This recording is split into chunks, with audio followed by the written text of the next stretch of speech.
Well, kia ora and welcome everyone to the 2019 New Zealand Secondary Schools Athletics Championships here in Newtown Park, Wellington, on a blustery day as we see Barry McGee, the legendary Barry McGee, hand out the high jump medals for the senior boys. My name is Hayden Sherman and with me in the studio is Portia Bing. Welcome back. Thank you. It's great to be back after a quick short lunch break there. Yeah, quick short lunch break. We had a bit of catching up to do here at the stadium after an incident at the track where we saw a large object get blown into the crowd, and so there was two very unfortunate injuries.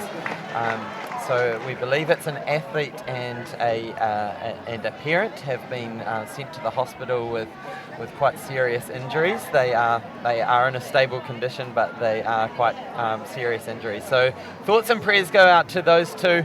But here we have the high jump. It was a great competition this morning, Portia, in blustery conditions, but a lot of PBs getting thrown out there.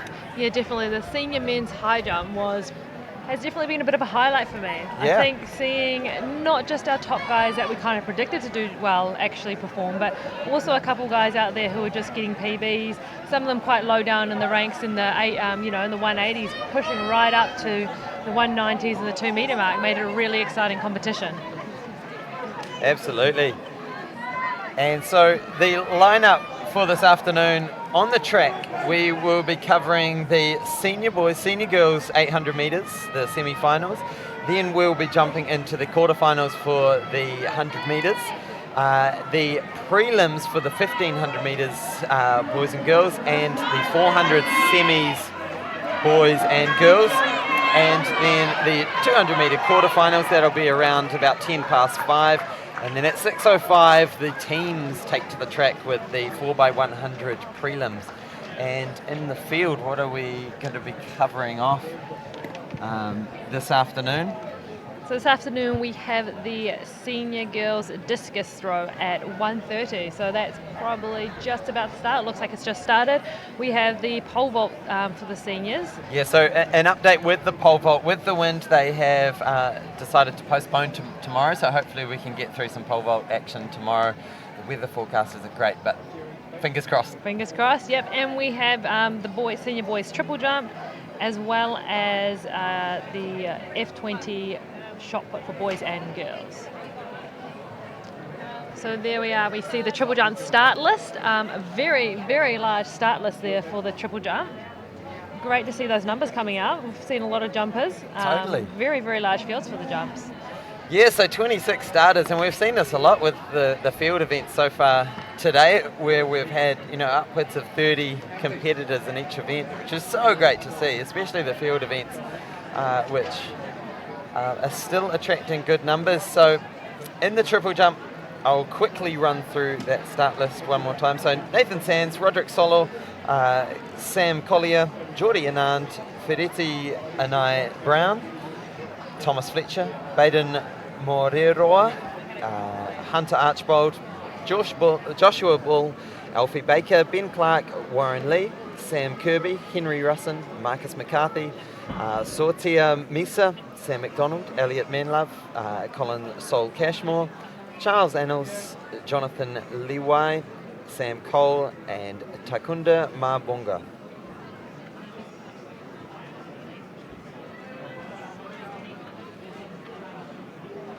So you can see there on the back straight the triple jump that's going on. It has been pretty windy up the back straight. That's where we did see the incident happen earlier on. So it'll be trying conditions for these triple jumpers. I mean, we'll see a lot of adjustments with their run-ups.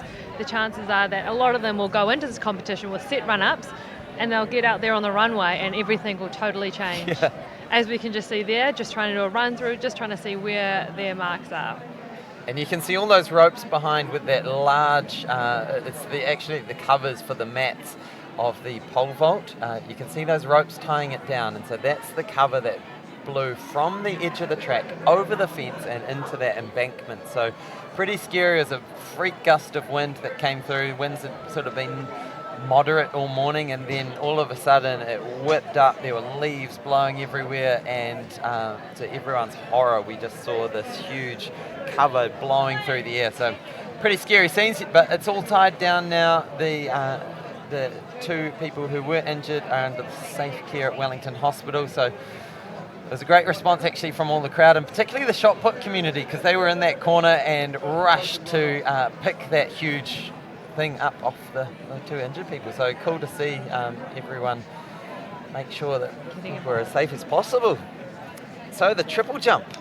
Portia, have you got a background in the triple jump? No, never triple jumped in my life. So I'm just having a look here, just looking at these athletes. So a lot of them at the moment are doing just warm-up run-throughs. So the triple jump is actually measured from where they hop. So it's a hop, a skip, and a jump. Yeah. So they're measured, it's the same kind of board as a long jump, so it's 20 centimetre whiteboard. It's a wooden board that's just flush with the runway. So what the athletes are trying to do here is make sure that they can get as close to without going over the mark, without going over the board to that board. So it doesn't matter where you take off from the track. You could take off 2 metres behind the board, but it'll always be measured from the same spot on the board. So the idea is try to get as close as you can without overstepping it. And so that real pressure comes on timing the wind, making sure you've done those run-throughs and measured that run up on the runway. Yes, definitely. So we have the senior women's discus going here. Senior girls, I should say. Yeah, so we've got senior women's, or I say senior women's, but you say senior girls. Senior girls discus going on. So these are actually pretty trying conditions for a discus thrower. I did duck down to the discus before, get a little bit of insight from coaches, athletes, and how they were feeling about this. And one thing that I have learned is that a discus thrower does look for a headwind. Yep. So a headwind allows the discus to actually lift, giving you, I don't know, further distance, I guess. Yeah. So like a frisbee. Yeah, right? Exactly. So they're looking for actually headwind would be perfect conditions. There is a crosswind today, so it's going to make it challenging for all the throwers. So typically they said that in the past they'd seen some very like set 1, 2, 3 kind of placemakers, but they said in these conditions today it could be anybody's game. We will be keeping a close eye on Kaya, who also medalled in the shot put not that long ago, earlier Kaya this morning. South, Yep, so she's got a current personal best of around 47 metres. She's, like I said, I've seen her around the track at the Millennium. She's a great athlete, trains very, very hard. And is she a multi-eventer or is she just a multi-thrower? I believe she's a multi-thrower. Yeah. I do think I know that she has struggled with injuries in the past, hence why she spent a lot of time working on her throws, and I think it's really starting to show, come through in her throwing at the moment. So we just saw Georgia McGlinky, who was also in the shot put throw. She's from Onslow College, so I'm sure she'll have a lot of fans and friends and family come down from Tawa to cheer her along. So most of the girls who are looking to medal, we will be looking for them to be throwing around the 40 to 45 metre mark, I think, in these conditions today. So that's where those girls really want to push out towards that, just to try and get themselves into the medal contention. They are throwing a 1 kg discus, which is reasonably heavy in my opinion. Yeah. It's heavier than a frisbee, so if we put it in those terms, think how far you can throw your average frisbee, and then consider how far these strong women are throwing. So, Iorani Tofafo Tafili of the Hutt Valley. So the problem that they actually have with the crosswind is that it catches the discus and makes it we might see a couple of them where the discus wobbles a bit or almost fly sideways. Yeah. So that's the problem that they're really going to struggle with today, I think, with the wind. So we are back to the triple jump. So the triple jump is actually measured, the board is measured from the hop, and then they do the step in the middle. So I think distance-wise, we will be looking at jumpers to be in the 13 metre mark. We do have one particular, we have Nathan Sands, who is at the 14 metre mark. So hopefully we will see some great jumping from him.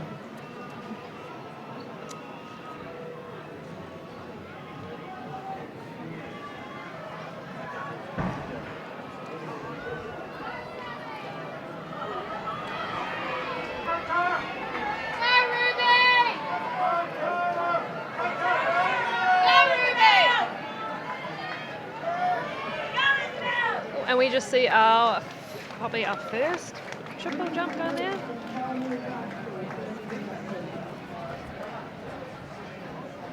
So yeah, Roderick Solo of Scots College. So he's coming in with a 13.6 metre jump. So that puts him, from the records that we have anyway in front of us, that puts him number 2 in the ranking order. So we've got a handful sort of peppering that mid-13 mark, and then Nathan Sands from Mount Roskill is leading the way out with that 14.00.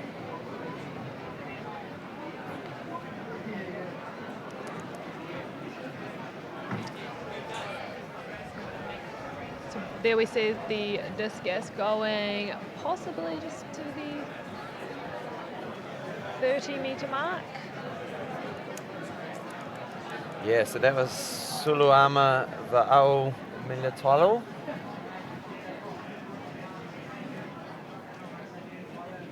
And Colin Sol Cashmore there. With a clean jump there. From William Cole. So the only way in the triple jump that the athletes can get a foul is if they miss the board or overstep the board, or if they use the incorrect foot sequence. Uh-huh.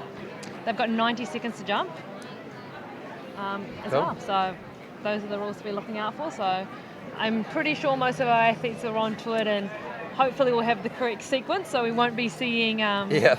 So it's a hop, skip, and a jump. So yes. The hop is you stay on the same leg, or is it you swap legs? I think it's a bound, more of a bound. Yeah. Okay.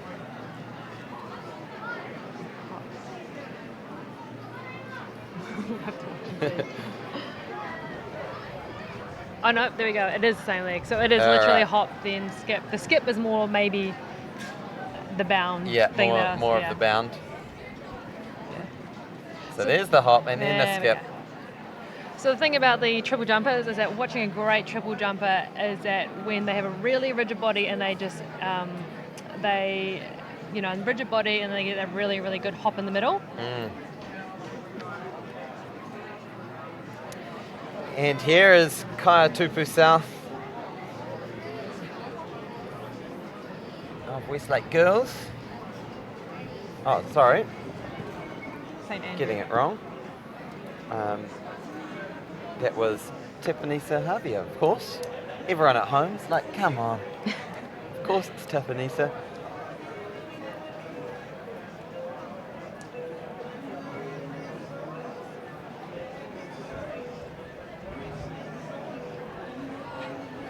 So Sam Cole there.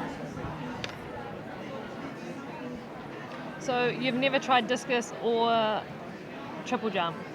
Never. I'm Never? open to it. I'm still up for the challenge after the events the events finish, to give some of these events a go. I come from a distance running background, and us distance athletes like to stay clear of heavy objects usually, and any form of plyometric activity. Yes, so that's the hard thing about the triple jump. We see it's a lot of plyometric activity. It's a lot of pressure on the body. So when the athletes have to do rounds, or they've got possibly up to 6 jumps to do in one, in one competition, it can have quite a big toll on their body. So I guess there's a lot of plyometric work for a lot of these athletes in the background in their training routine. Absolutely. When you see this in slow motion, even now, when you see it side on, you kind of think, how do those shins survive? Exactly. And so unfortunately, when a jumper does that and they fall back, it is measured from the first break in the sand. So a lot of the time I think the landing is similar to a long jump, where they use their arms to try to propel their body forward. And sometimes, it's happened to me many times when I did long jumps, sometimes you just get to the point where you're trying to, your coordination's off, your timing's slightly off, and you do end up leaning back.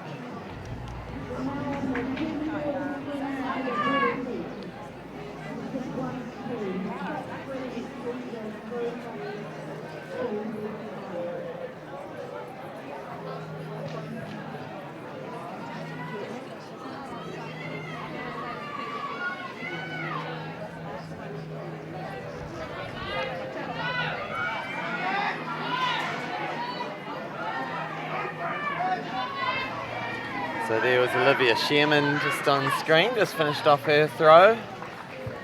And so if you have just joined us, welcome along to the 2019 New Zealand Secondary Schools Athletics Champs, the 47th edition of this wonderful competition that puts all of the best high school athletes together.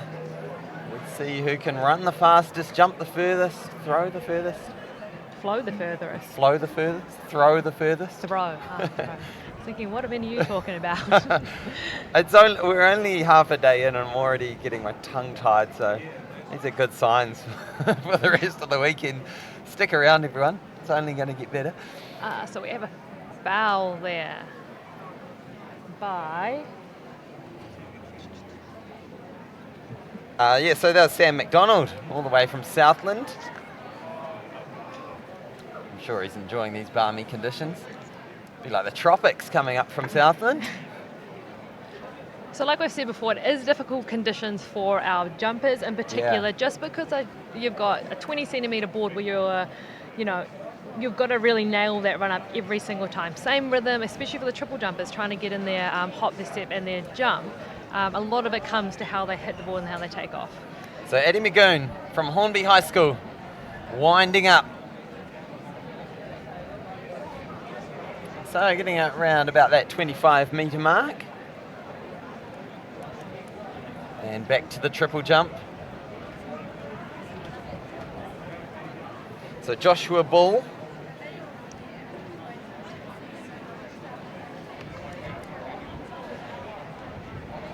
So Catholic Cathedral College. Nice clean jumping from him. He looks like he's just going to pop over the fence, talk to his coach, probably talk about what do I do in these conditions, what's this wind doing to me, do I need to move my run up back, and all those types of things. I think that's a good thing about these competitions for all the athletes is that the fence is so close that you can, when you're right there, you can talk to your coach straight away. And that's a really, really cool thing about these events. Were you one in your heptathlon days to go and pick your coach's brain all the time? A lot of the time you talk to the coach and like I've said before, you actually already know what they're going to say. Sometimes it's just a mental reassurance. Because you know how you're feeling. An athlete tends to know how they're feeling much better than the coach does. So a lot of time it's just a bit of mental reassurance, I think. Cool.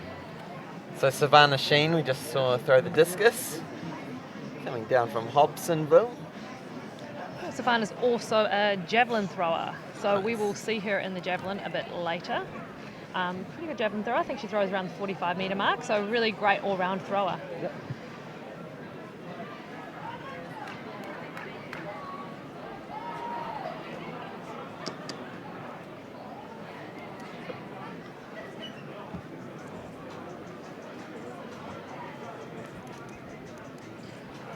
And you can see that tailwind there for the triple jump.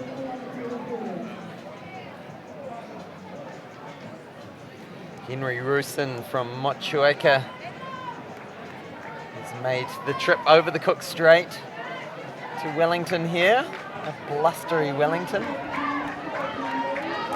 And Vika Aho. Nice mark, just out over the 30 metre mark there.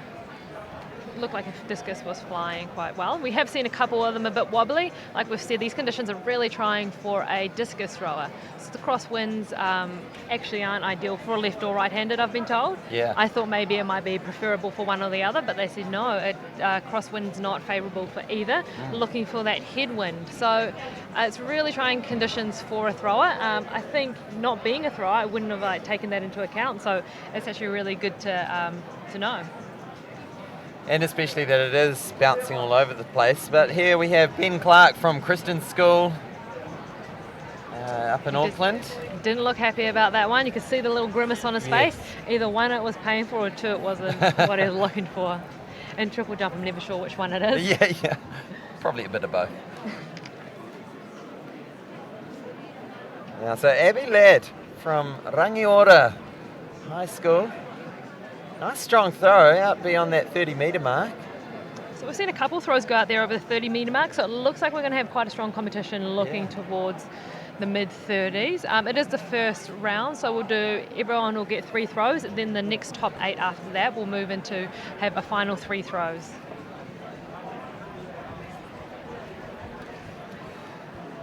So Takunda Mabonga on screen. She's from Central Southland College, CSC.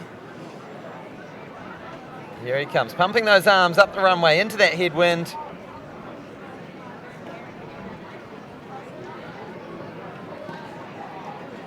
He should look very comfortable there, actually. Yeah, look nice and strong.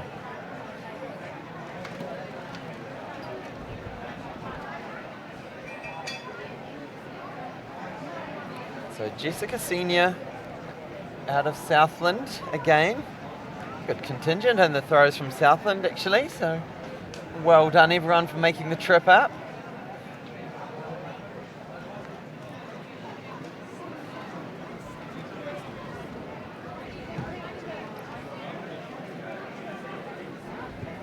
So if you have tuned in and wondering what is happening this afternoon, we will be shortly going over to the 800 metre semis, senior girls, senior boys. That'll be kicking off at 2 o'clock.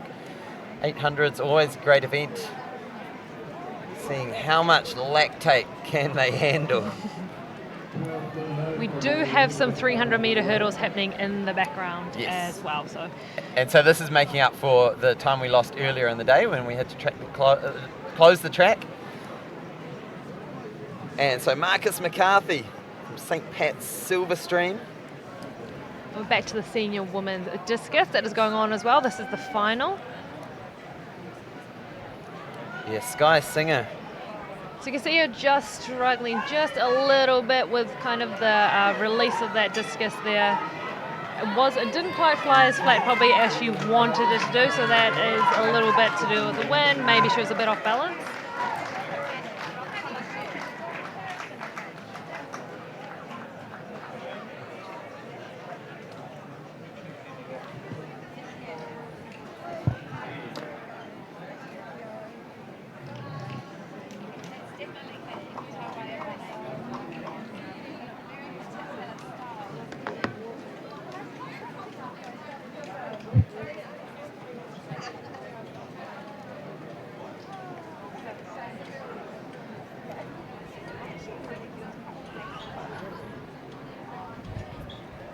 So we have Jonathan just coming through here on the triple jump now. So thank you to everyone who is commenting on the live stream. It's great to see all those comments coming through. Big shout outs to your friend. So keep that coming. If you've got a relation or a classmate out there competing, they would love it if you can be tagging them in, cheering them along. It's all about cheering along your schoolmates. And once again, a reminder that there's that little arrow just below the screen. Hit that arrow and share it with your friends and family members who will want to know that this event is happening and that they can watch the live stream. And a reminder again that we are focused on the senior athletes for this competition. That is from a couple of reasons. One of those being around privacy issues of streaming under 16 athletes. And one of those also is just keeping the focus on more towards that participation when they're in those younger years and more towards the competitive end of it once you hit the end of high school. So a couple of reasons why we're doing that. So apologies to those who did want to tune in and catch their junior athletes. They will definitely be able to find the results from the juniors though on the Athletics New Zealand live results page. So have a pop on there and you can see how the athletes are going, the progressions and all that with the junior athletes. See the officials working out there, working hard, flattening that sand. Yep, doing a great job. I saw the sand just blowing everywhere. I was going to say, it's not the kind of thing you want to be doing today. It's not a beach day. No. Definitely not a beach day. It's one of those days where you just get exfoliated, like extreme exfoliation from the sand. So Hannah McGregor, I Nice. believe that's her second throw. Yeah, just out there over the 30-metre mark.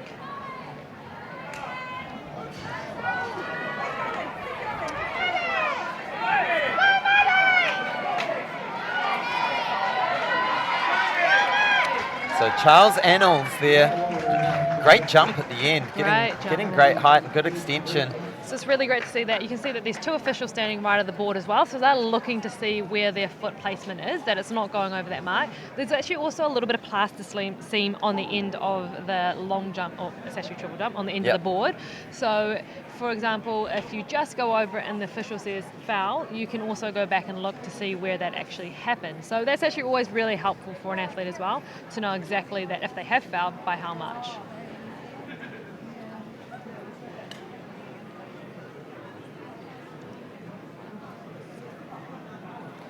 Zana Beatty out of Tyree College. Nice. There's a lot of height in that discus throw, and we did see it kind of just maybe not be at the quite right release angle that she wanted.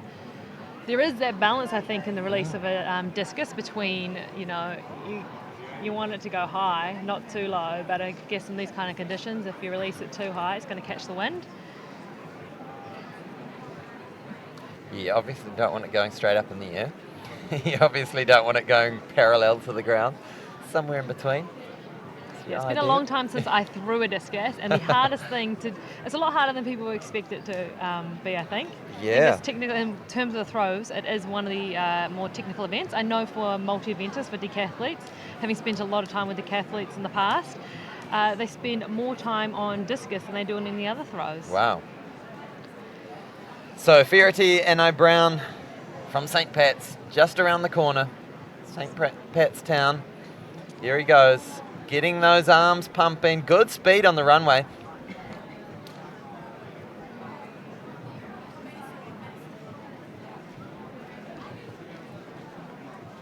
Gets the white flag.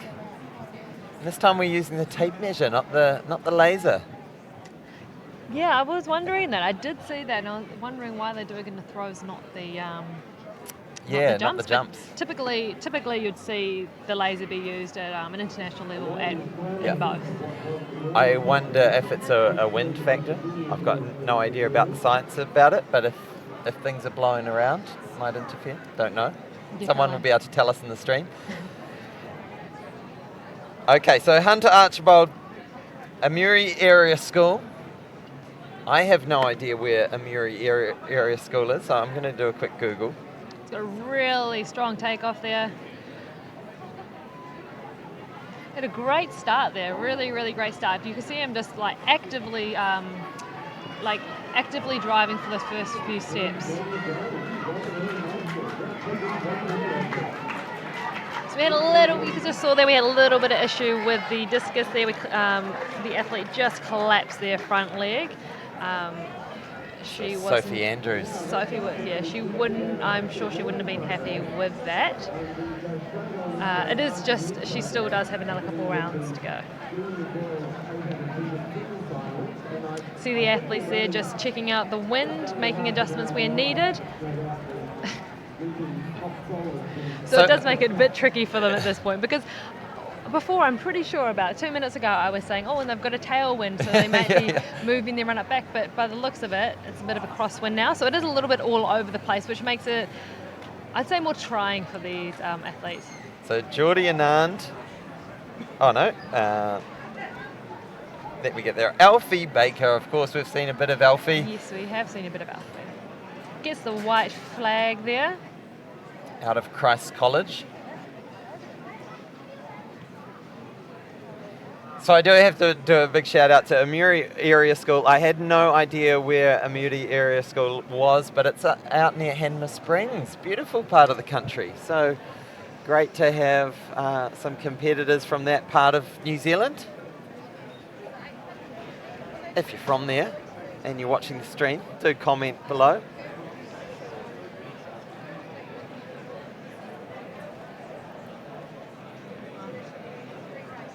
Georgia McGlinchey. I'm pretty sure it's McGlinchey. We'll go with McGlinchey. Georgia McGlinchey from Onslow. You can see it just under the 30-metre mark there. And Geordie Anand So for a second jump. The interesting thing I'm seeing with this triple jump as well is that there's a lot of technique obviously going on in the bottom half with your hop, your step, your jumps, your penultimates, you're getting your run up right. But watching the athletes in the air when they're doing their hop, there's a lot of arm action. I mean, there would be a lot of core strength to go on there to, one, not buckle, but also, two, in these kind of conditions, to make sure that you're staying balanced. So actually, from this angle that we're looking at now, I have seen a couple of them kind of veer off towards what would be the left too. So it'd be quite interesting to see how that, as they progress, how they go on with that.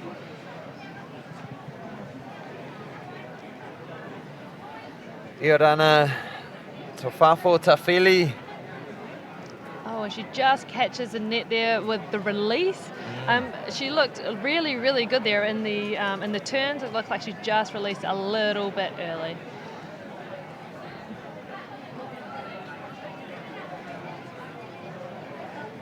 Sam Collier on the triple jump, attacking that variable wind. Very nice, gets the white flag. So the triple jumpers have a similar run up to the long jump where we'll see them do about 6 steps accelerating. Then after that they almost stand up and we see them turn their legs over quicker. And the last couple of steps are usually small but fast, penultimate steps. See our athlete there in the senior women's discus just having a little bit of trouble with the balance there of her turns. Yeah, so that was a Val Filimao. She does look like she's carrying a bit of an injury there on her knee, so that may be playing up in these kind of conditions.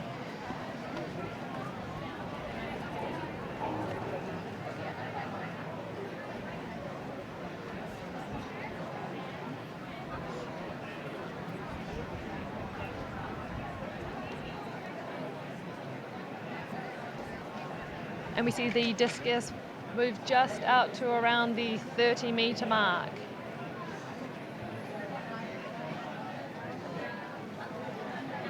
So if you have just joined us, welcome along to Newtown Park for the 2019 New Zealand Secondary Schools Athletics Championship.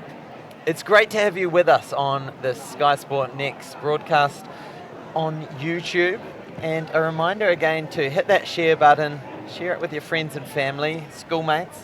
Make sure lots of people are watching this thing because the action is about to heat up. Shortly we're going to be having our 800 metre senior girls and boys semi-finals, and then from there the action is action-packed really this afternoon with action-packed. 100 metres, 1500s, 400s, 200s, 4x1s. And here's Kaya stepping into the discus circle, having just got a medal in the shot put earlier this morning. Wow, nice throw. Look at that. So her PB is out around the 47 mark. She is pretty, she's pretty favourable for this competition, and having talked to a couple of the coaches and stuff out there as well, it seems that her discus has been really on the improve lately. She's obviously a very talented thrower, being a medal contention in both the discus and the shot put.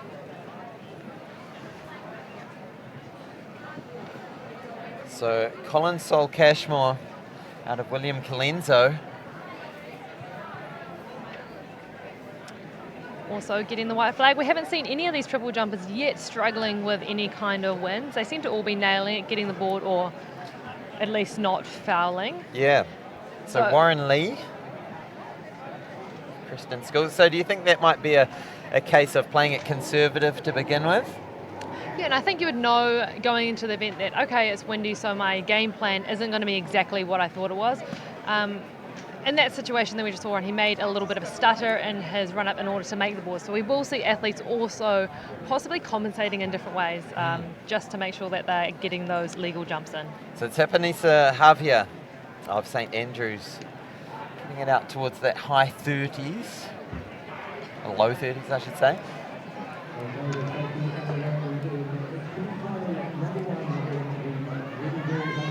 And we have an 800 going in the background. I think that is the juniors going on, so we will be cutting live to the seniors shortly. If you are looking at the program, we are slightly behind. We had an incident at the track. I'm sure more details will come out, where a cover of the pole vault mat freakishly got caught by a gust of wind and actually blew off the side of the track and into the embankment, where 2 people were injured and have been sent to hospital. I believe they're in a stable condition, but with pretty serious injuries. So thoughts and prayers out to them and their families. Very sad to see something like that happen. But it does mean that we are running slightly behind on the track. So the officials doing their best to catch up, and the athletes are also doing a great job just adjusting. You know, you've warmed up for your event and then you find out that you're an hour and a half behind. At the moment we're running about 10 minutes behind, so not too bad. So here we are back again at the senior women's discus. Olivia Shearman. Looked like a really nice throw there, good release, and the discus did seem to fly quite flat. Yeah. If that is the correct term. Yeah, sounds good to me. All right, back to the triple jump. And Saltia Misa of St. Pat's Silverstream. Just looked like he just lost a little bit of balance there on the landing. So that kind of comes back to what we talked about before. It's just the coordination of the arms. Like, there is so much to think about in the bottom half of their body. You know, being rigid, actually doing those penultimate steps, is that a lot of the time it's very easy to get off balance. And we just kind of saw that a little bit in his landing. He was a little bit sideways and looked not quite as controlled as we've seen with some of the other athletes.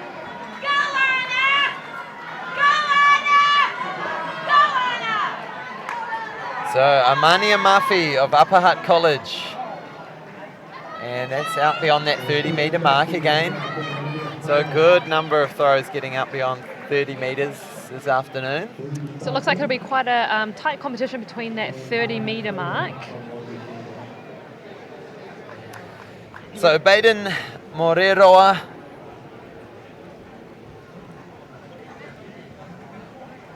from Opotiki College. I love Opotiki.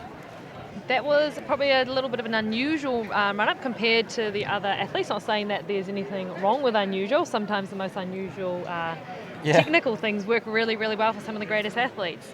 It was a little bit slower in his approach to, kind of walked in a little bit. Seemed to work for him though. Got the white flag. So Eddie Magoon of Hornby High School.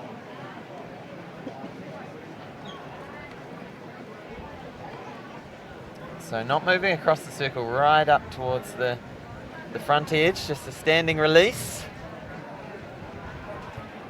And still getting out around 30 metres, so.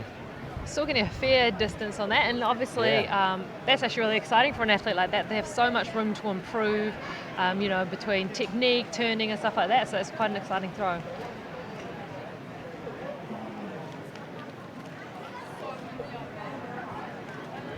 So Sam McDonald, another of our Southland events. So there you can see what's happening at the moment. We've got the senior girls discus, the senior boys triple jump, and then shortly in 10 minutes we're going to be having the 800 runners lining up on the track, which I'm excited about.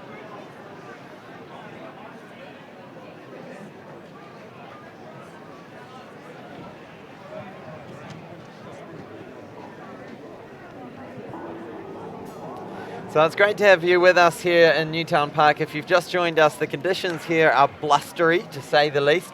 We've got gusts of up to 100k an hour, which making things tricky. The wind comes and goes.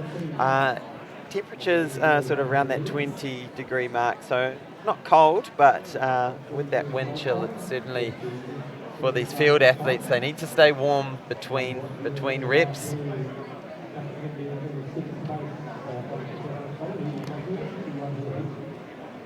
Joshua Bull of Catholic Cathedral College out of Christchurch.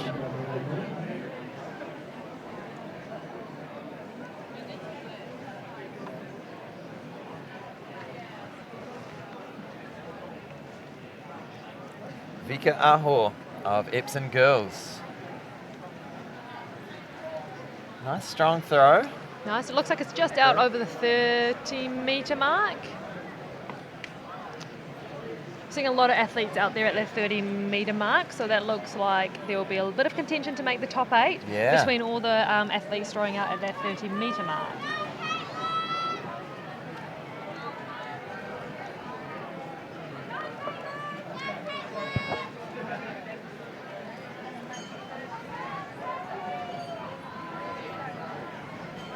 All right, back to this triple jump action, which is definitely heating up now. So Elliot Menlove from Southland.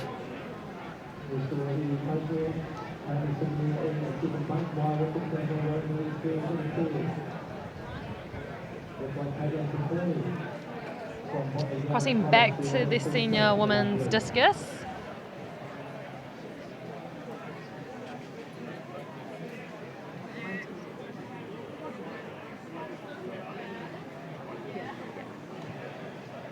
And I think we have Abby Ladd out there throwing.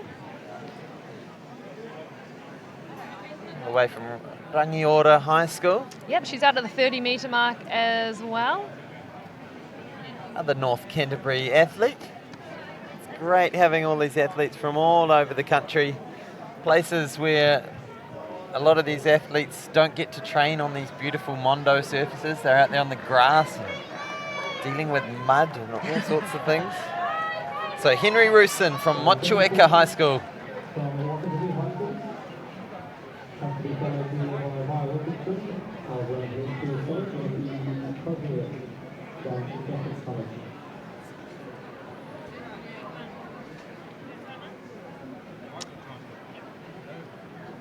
Jessica Senior, another Southland athlete.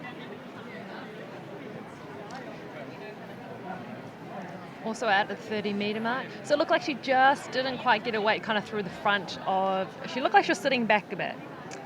Now, not being an expert thrower, but having thrown before, I have heard that a many a times when the coach says, oh, you're sitting back. So there's an idea of when you throw, I think, is that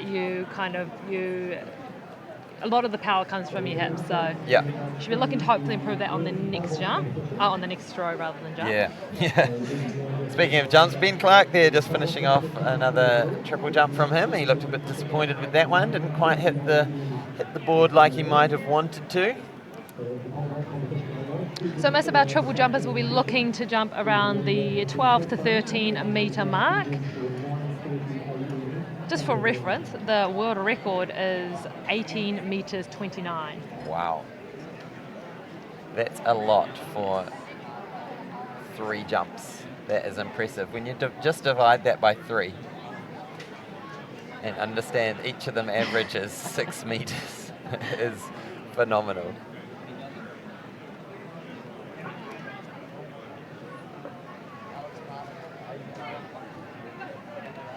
So we can see our athletes out there on the triple jump just warming up. So normally you try to get out there just before you go, the guy before you get out there, do a few little drills just to keep nice and warm. Takunda Mambonga, Central Southland College.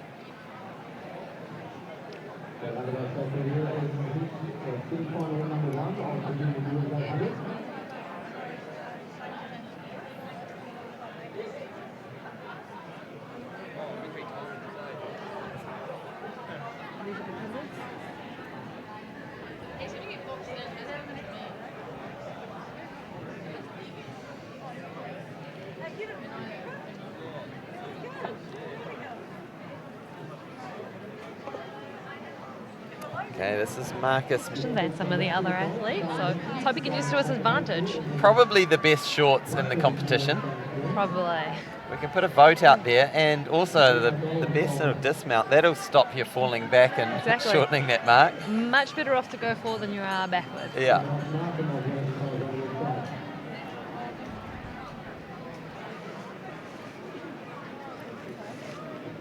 So apologies to those track nerds out there. I mentioned that it was a Mondo track. It's actually a Recordton track. So thanks for filling me in on that. They kind of look the same to me. I'm sure there's differences. It's red, sort of rubbery. That's what you get for that's what you get being a distance runner, you know. Just yeah. know the difference. Yeah, you've got Got to be specific about these things. Makes a big difference to a sprinter. Yeah. I'll blame that on why I never broke 2 minutes for the 800 on this track. It's because you didn't know the surface. Yeah, if it wasn't Mondo, I would have... We would have nailed it. So talking about 800s, we do have the 800s coming up. Yes, and absolutely. And I'm sure most of the senior boys in this race should be able to break 2 minutes. Did you bring your shoes? You could get out there and race them. Yeah, give it a whirl. They might drag you through for that sub 2 minute. Well, sub 3 minutes nowadays. So here we go. No number, so Unsure. I'm guessing that's Christ's College.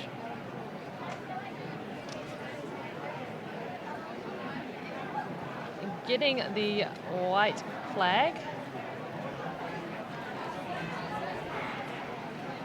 Just throwing there, the discus just went just outside of the boundary lines there, so that will be a no throw. So that was Georgia Moat from Te Puke.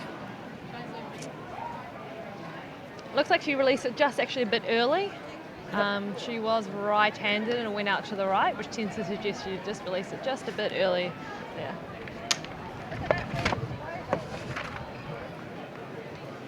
You can hear a bit of wind in the microphone. There is a little bit around, and we have multiple papers on the desk when a gust comes through.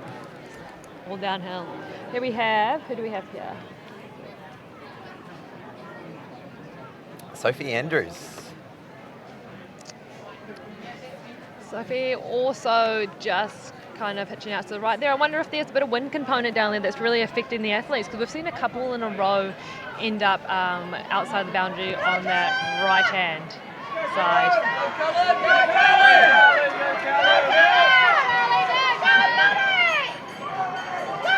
So there is a lot more to the discus with the wind. It is trying conditions, so the athletes would have preferred a headwind. So, so as we see the ones that keep going out to the right, I am wondering if, a couple of them are struggling to just make those adjustments, small adjustments that needed to be done with this kind of wind. All right, St. Cuthbert's, where you at? Get behind your thrower here, Violet Perry. I know there'll be a lot of people from St. Cuth's up there in Auckland, so make your presence felt in the comment section. And do remember to hit that share button. Share it with your friends and family and club mates. Look what we just hit. There is a total going on.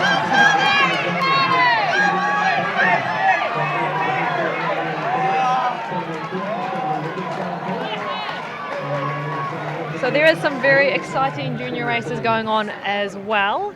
If you want to be following them, go into the Athletics New Zealand live stream results page. Unfortunately, won't be broadcasting any of the under 16 athletes this weekend. We're focusing mainly on the seniors. All right, Georgia McGlinchey. We've seen a bit of this weekend already out of Onslow College.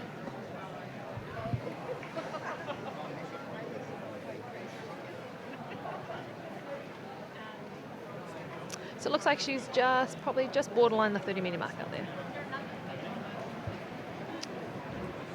And we are switching back to the senior men's triple jump. So this is the triple jump final. So we're looking for the top 8 jumps to proceed to a final 3 jumps. As you can see, it is pretty windy conditions out there. But so far, actually, we've actually been seeing all our triple jumpers tend to be adjusting really well to it. I'm not sure they feel like that, but from our perspective, we've seen we haven't seen any fouls or anything like that yet. I tell you what, these athletes are very well coached and they are consummate professionals, so exactly. I'm well impressed. And on screen, we have Iorana Taufafo Tafili from the Hutt Valley. Hutt Valley High. And here's Hunter Archibald out of Moody Area School down there near Hanma Springs. Just having to reset himself, that wind just blows him over. But now he gets into his stride, pumping. Very, very strong run up there. Yeah. You can see him battling with the wind, but I don't think he looked like he was really struggling. He actually looked quite strong going into that wind on that one. Really, really strong first 6 strides, which is what you tend to see in most jumpers, long and triple jumpers. Their first 6 strides are really to build that acceleration before you see them kind of prop themselves up and turn over with quicker cadence.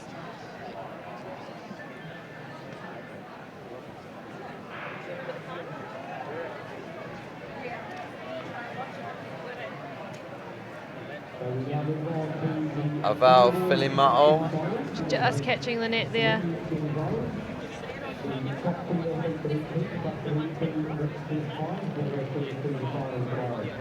Here again, we see the athletes just taking their time with this wind, just letting it die down and deciding when to go.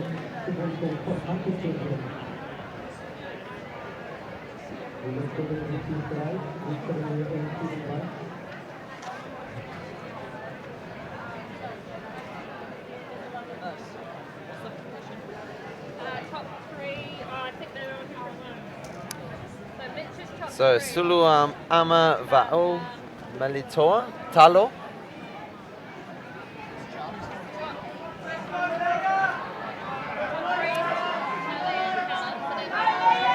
Great little throw there out to just over the 30-metre mark. Took very strong in the circle there. Yeah, very strong in the circle. Good really strong technique. Yes. And so then we've got confirmation of the 3,000 metre final, which was held just before the lunch break. So Zane Powell running very well. He took out some of the guys much older than him in years. I believe he's either year or 10, Zane. But getting a great win, 8:43, and that's a good time in pretty windy conditions. So you can see in very that, strong. So just into the men's triple jump. So you can see in that situation, the athlete he wasn't that happy with how it went. Obviously something went wrong, but they're still measuring it. So unless the athlete walks back over the board, it'll always be measured. Okay. If he makes a stand and triple jump. So if you don't want your jump measured, you have to traipse all the way back, 12 metres down the way over the board. Yeah. So we have Kaya in the throwing circle. Oh, So lovely Kaya throw. Way out over the 40-metre mark. Very, very trying conditions, but the discus looked like it flew really, really nicely there for her. So she's obviously adjusting the way that she's throwing really nicely. She's probably talked to her coach a lot about what do I need to do to adjust to these conditions. You know, what are the different angles of release I need, what kind of speed do I need to take into account, and all those types of things.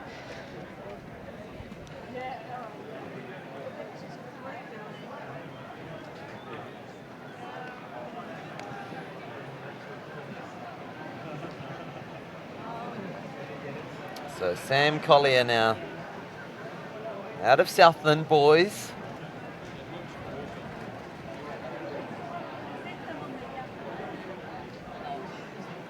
Just grabbing his back a bit. There's a lot of things that can go wrong in this. And you talked earlier, Portia, about that need to be very rigid. Yeah. And is that to just maintain that sort of plyometric ability, so you're really springing off the ground? Yeah, definitely. And I mean, if you think about it, every time you break, you end up losing a lot of that energy and a lot of that force, which is in the end not going to help you get in that distance. All right, Tapanisa Javier. And that's good. That's getting more out towards that 40-metre mark. I think at the moment Kaya is probably well out at the front at the moment. And then we've sort of got this group in the mid-30s, and it'll be really interesting to see how that plays out. So it looks like it's going to be a tough competition through that middle sector of the discus for the women. Yeah, so it's going to be exciting, and we'll do our best to keep a tab on that once we switch over to keeping track of the 800 semis.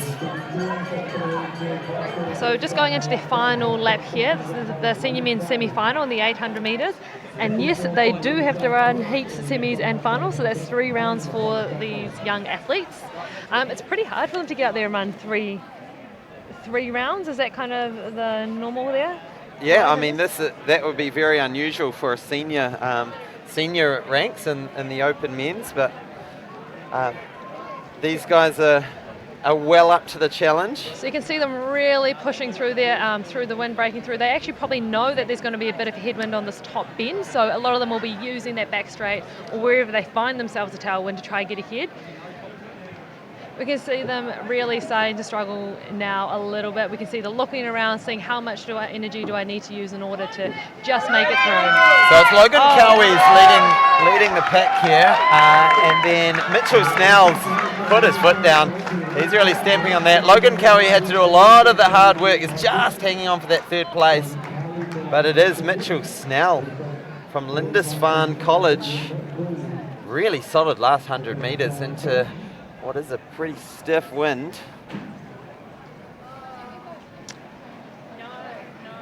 So I believe for our semi-final, will we be looking at the top two? Would that be the correct progression with the 800 metres? Yeah, top two each heat plus the next two best times. So yeah, so some pretty stiff competition out there for the 800s. So obviously, with the wind and stuff, it's a lot of them are probably going to have to put in a little bit more than they might have liked to in their semis. So that was the second heat of three, second semi of three. And we're going to have one more in the senior boys. We just see Warren Lee from Kristen there again in the triple jump.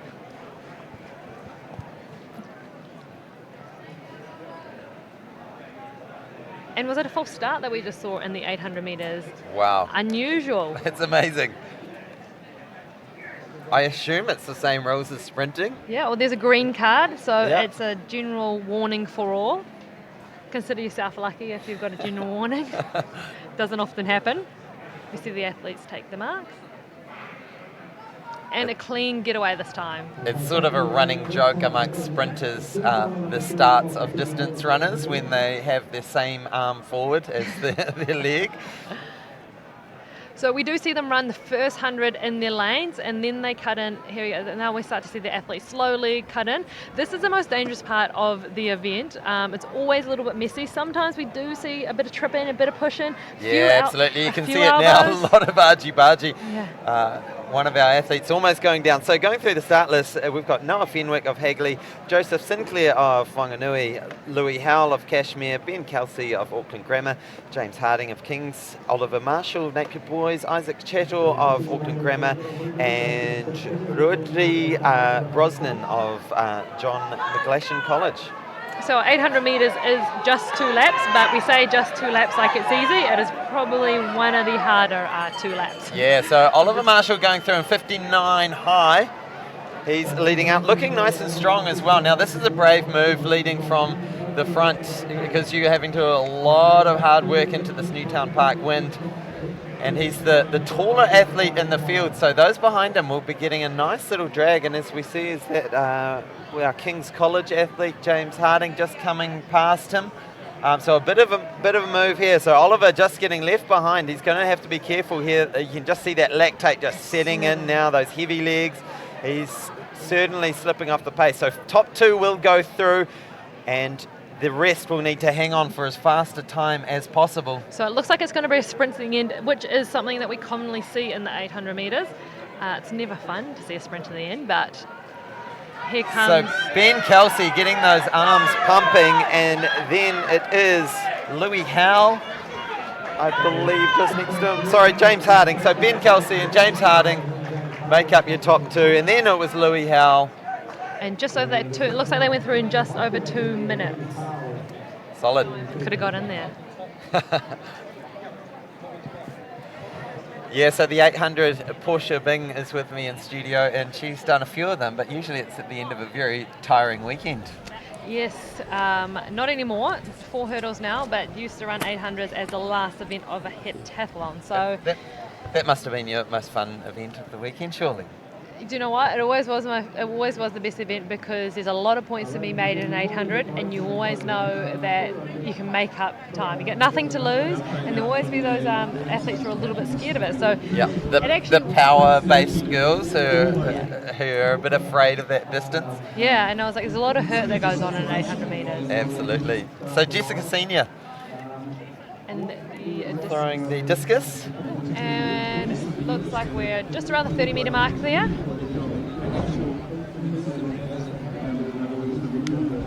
So next up on the track, we will soon be shifting on to the 100 metres.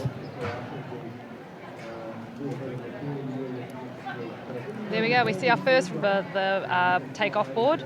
They've put a foot, a toe, a spike even over that board. There is a bit of plasticine where we see the official, the red flag standing.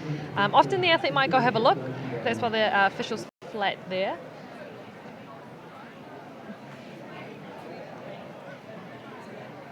And that was Joshua Bull, Catholic Cathedral College. Nice, yes, white flag.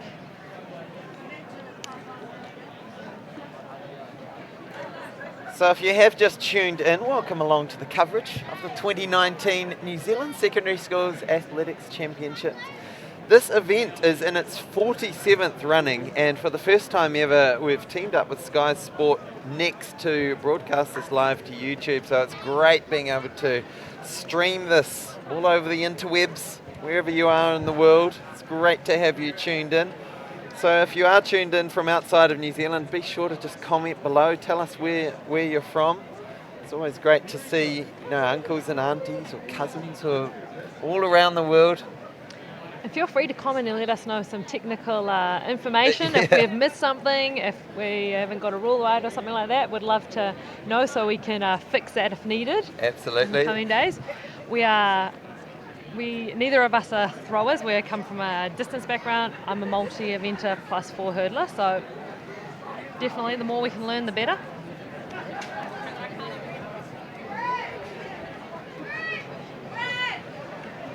So we have 2 events going on at the moment on the field. We have the senior women's discus final and the senior men's triple jump final.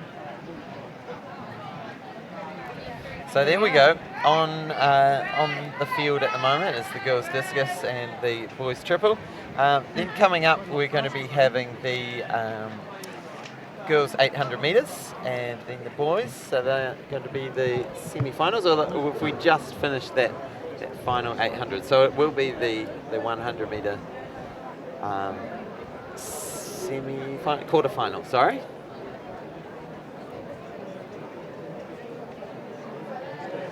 So Lily Middleton from St. Peter's School.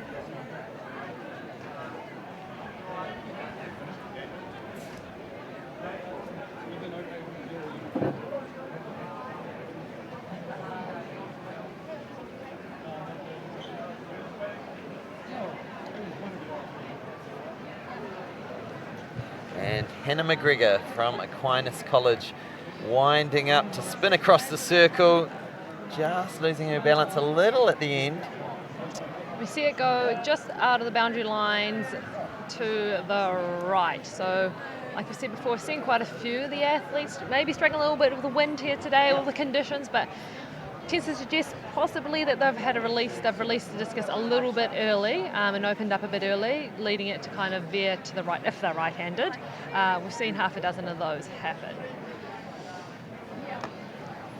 Back to the senior men's triple jump. Yeah, Takunda Mabonga from Central Southland College. You see him struggling a little bit there with the wind. Wind. Just being a bit patient, waiting for it to die down, hopefully.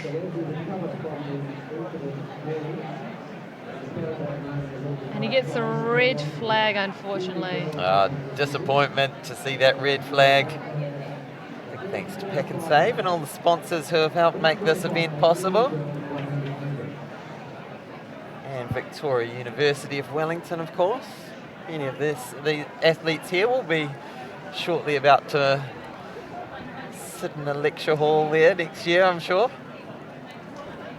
So we must be coming up to we're probably in our 3rd round in the triple jump. Yeah, must be. So we're back to Marcus and his distinctive shorts. You can see all the shoes on the side of the long jump run up there. Athletes' markers. What was your chosen marker? Did you have anything special, like a little rubber ducky or something? So they normally give you them, so I never had the right. privilege of putting, it was either a shoe or, Yeah. Normally they just give you like a little container with rice in it so it weighs down, which you can see probably a few of them there. Yes. Yeah, I've got to say I'd be a bit worried about a shoe in these sorts of winds, then it's going to blow around the place. Well, you're going to forget it. So there's a summary again of where we're heading this afternoon. So the 100 metre quarterfinals is the big one coming up very soon at 3 o'clock. We are just seeing some of the athletes out warming up for the 100 metre quarterfinal, so that'll be pretty exciting stuff. We have some great 100 metre sprinters, especially in the women's as well. We have a lot of strong contenders, I think, for the 100 metres. Women's sprinting in New Zealand, and Portia, it'd be great to get you to talk to this a little bit, but women's sprinting is just on fire at the moment. Yeah, definitely. I think, especially in our senior ranks, I mean, for the first time in a long time, we've got a 4x1 relay, a national relay team squad. And the exciting thing is that there is a couple of athletes that are still at school competing here this weekend that are within that national relay squad. So it's just exciting stuff. And I think, a lot of girls in that 11-second range, under 12 seconds. I was going to say the upper 11s. Yeah, I was going to say. The upper 11s. A lot of girls kind of starting to break that 12-second mark. And I think the exciting thing with sprints is that you see one person improve, and often you see more and more people be dragged through and improve. So you get quite a large group of them. So Jonathan Lewa we just saw on screen, so from Taupo College.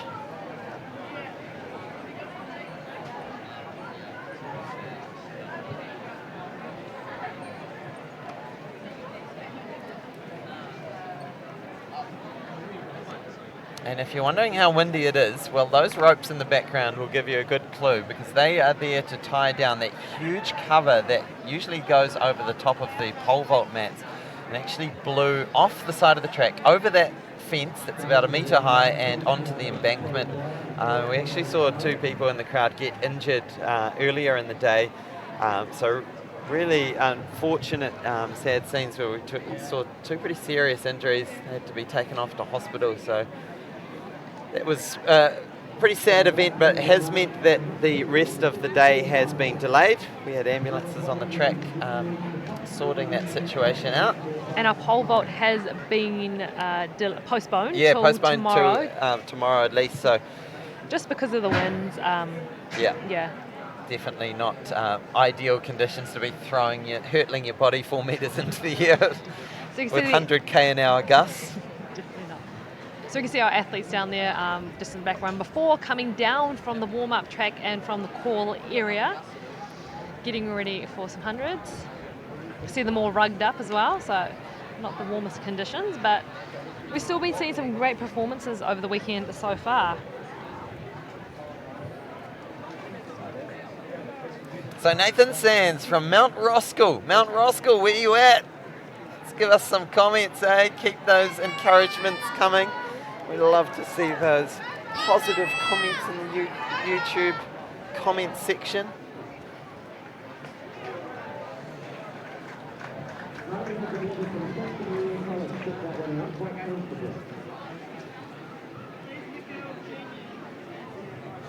So Portia, what was your school again? Barradine. Barradine. Yep, so there's 12 girls out here from Barradine. Nice. Including my little sister. I'm yet to see any from my old school, Freiburg High School. Freiburg High School. We have had a bit of a history and quite strong athletics over the years. In the 90s when I was at school, it was particularly strong. Nice. Speaking of triple jump, when I was there, a guy by the name of Mark Ramby, who went on to play for the Waikato Chiefs, he played centre for the Chiefs, and he was a national champion at the triple jump. So, bit of history there.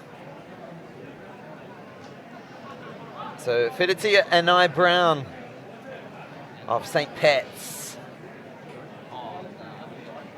sporting that bleached blonde hair.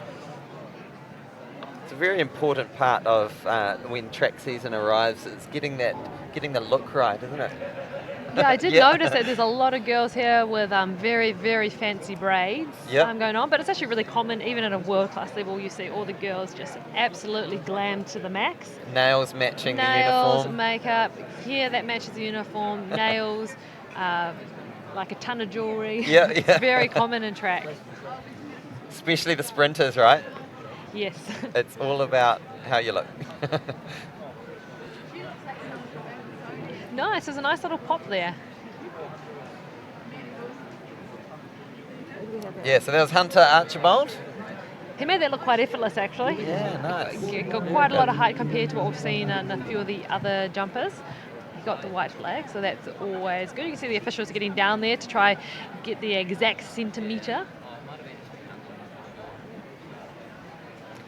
And I've said it before today, but a huge shout out to these volunteers and officials, because not only do they give up big long weekends like this, but they are the hard-working souls who are out there at tracks all around the country in all sorts of weather.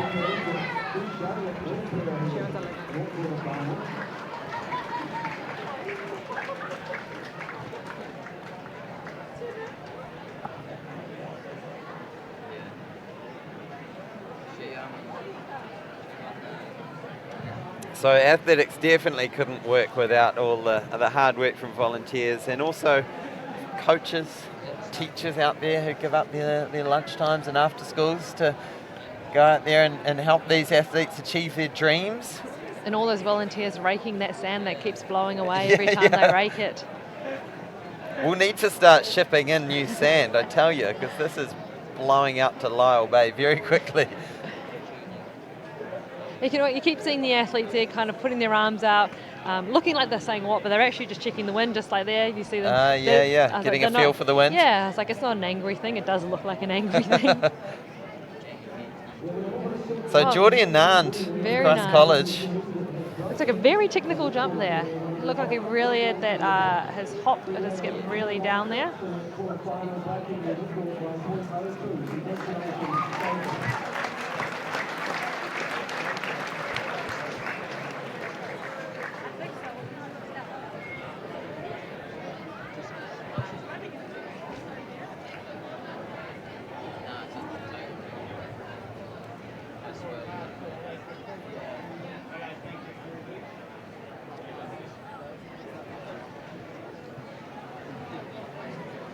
So our senior women's discus, looks like we're down to the final 8. It looks like there's 8 girls standing out there now.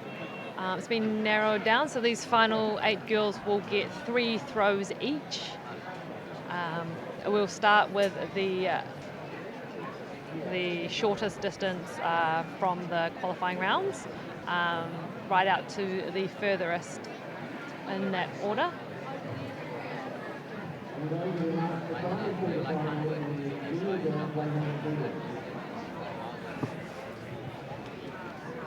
As you can see here, good technique here. It's not just the rake, also utilising the broom technique.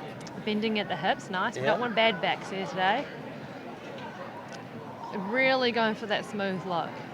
They kind of need one of those, just the piece of wood to run straight over the top, I think. Yeah, don't they have a little machine in the international events that grades the sand perfectly?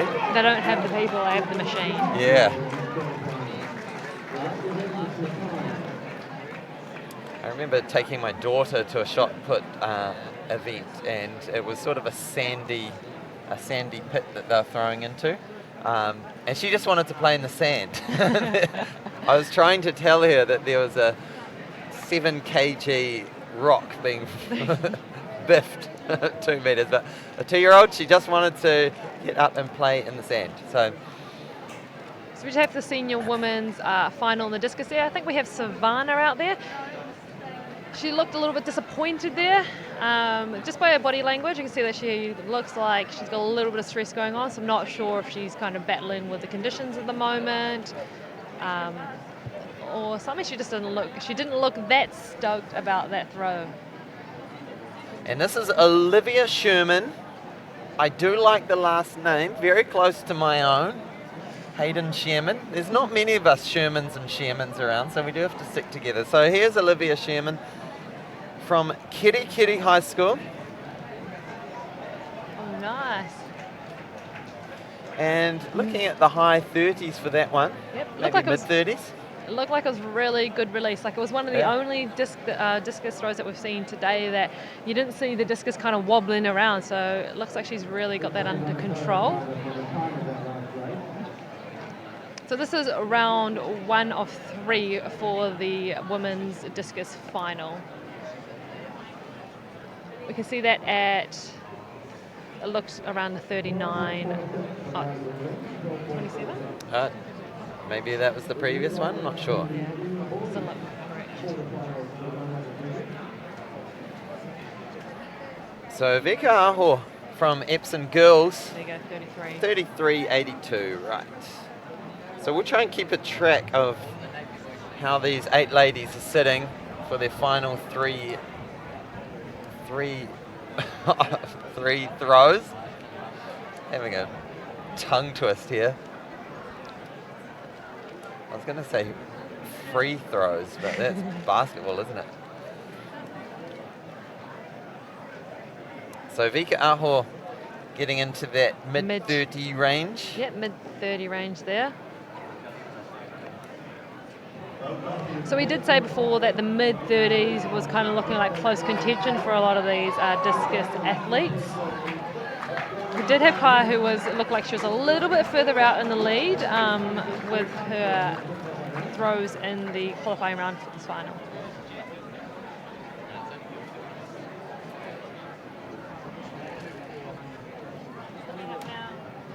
So this is Violet Perry who's going to be stepping into the discus circle. This is the 1 kg discus, so 33.28 for Vika.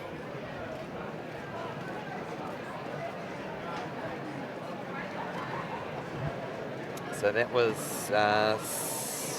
74 centimetres behind Olivia's earlier throw. All right, here's Violet.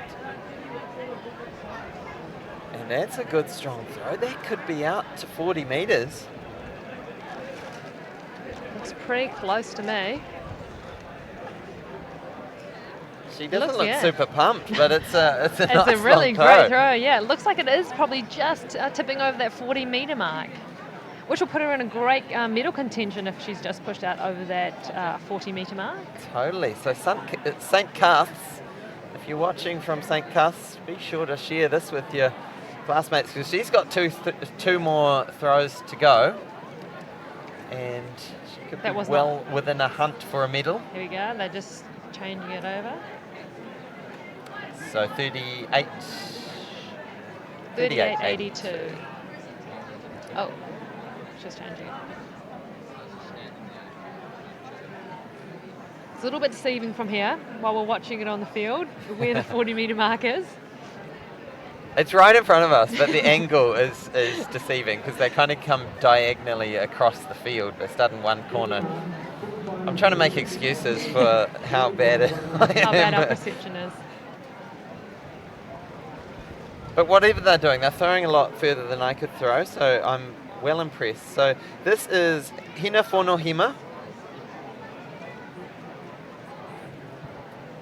from Kavanagh College. I'm going to do a little Google because I do not know where Kavanagh College is. Apologies to everyone from there.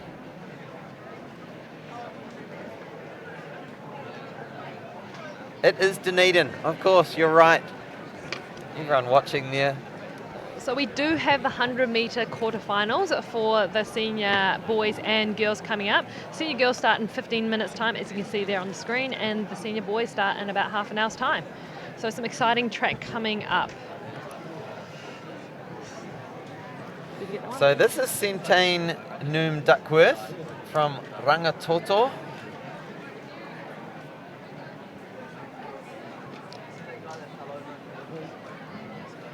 And yeah, looking around that mid-30 mark again. So lovely throw there. Looked like it.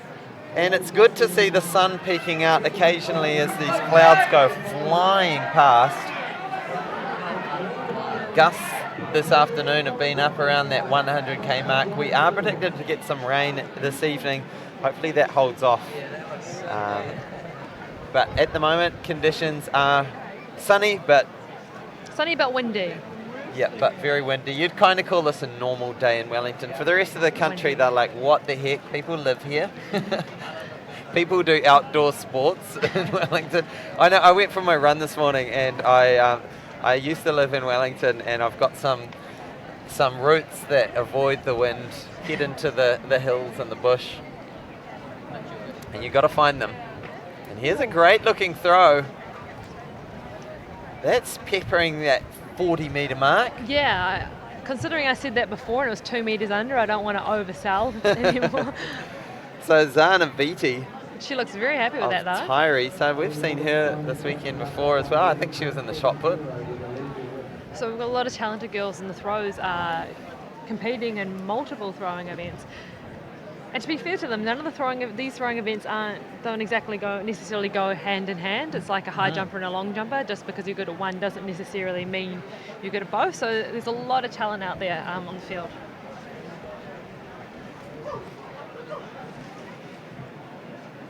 I think we have Kai lining up here. So she, I believe, is probably the leader at this point.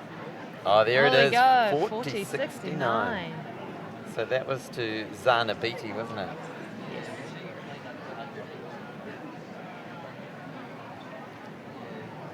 Here we go. Kaya Tupu South. A lot of rotation on that release. Let's see if she managed to get a white flag. Just looked like she lost her balance towards the end of that throw. Looks like a red flag. It was well out over the 40-metre mark. I can confidently say that this time. It was well over the 40-metre mark. Unfortunately, she did get the red flag there, so it doesn't count. It's a no throw. So there we go. There are the results from that very exciting high jump final that we had just before the lunch break. So Jaden Williamson is the man who takes the win. 2:02, that was 4 centimetres off his best. Tremaine Redmond Gardner was in second. And there we are back through the second round of throws, and that was Savannah Sheen.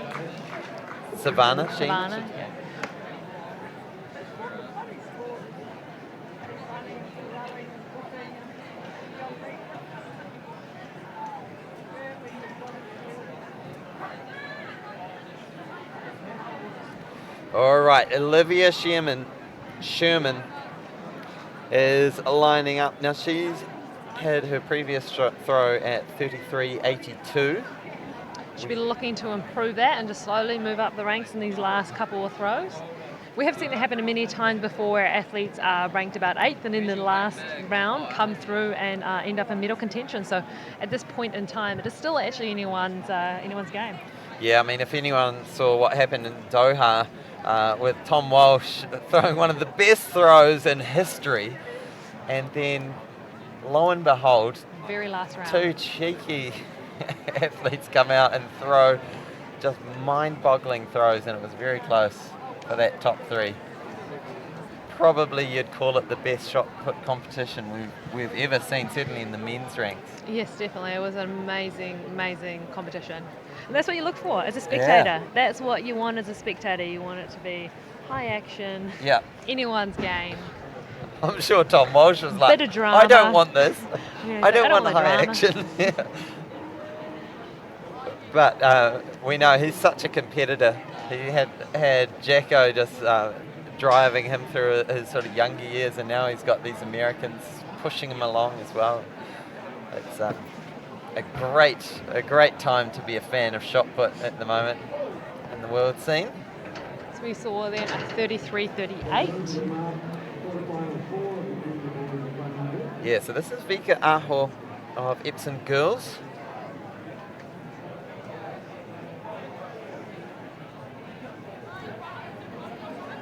And no, that one won't go into the books. Just caught the net there.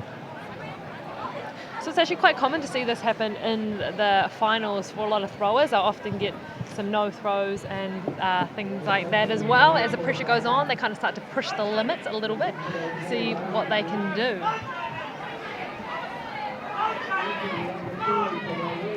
So we have Violet Perry here. Her previous throw was 38.82. So she's definitely within a medal contention position at the moment. Let's see if she can better that.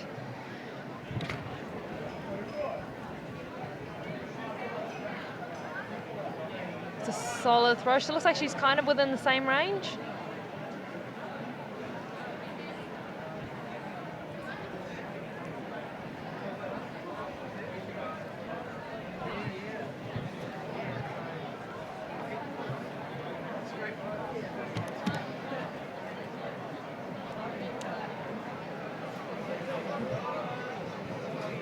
And we have Henna there, standing up there, just waiting now to throw. See her pick up the discus. So the discus for the senior woman is 1 kg. So it is the same weight as they normally throw within a club event. So a lot of these girls would have been practicing with that. So that was a 35.18 for Violet. So still at 38.82 as her better throw. I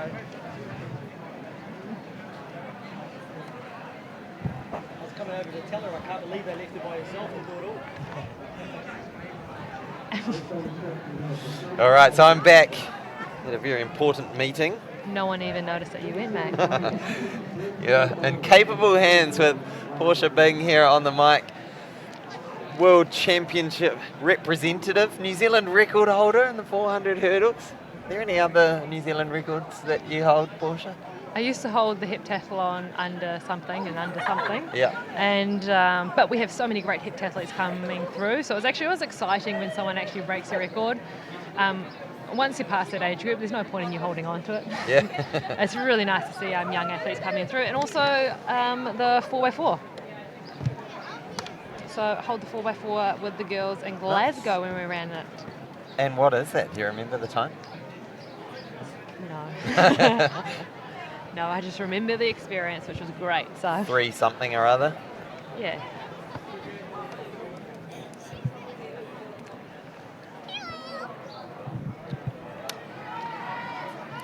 So Sintane Noom Duckworth of Rangatahi. This is 100 girls finals.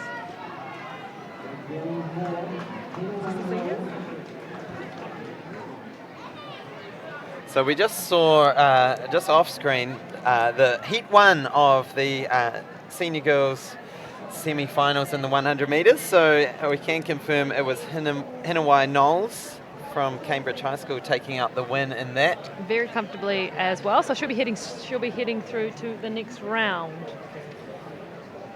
And it will be top 2 from each heat will progress, and then the top 2 next fastest. And I'm very excited to see how these 100 metres progress. It's very exciting. Like we've said before, there's a lot of talent across all the events, but particularly in the female sprints. So Zana Beatty here for her second throw, getting a lot of height. Looked like a really good throw. So out towards that 40-metre mark. Yeah, so last time she threw 40.69. I want to say this one was slightly short of 40 metres. She's getting a lot of height with that discus.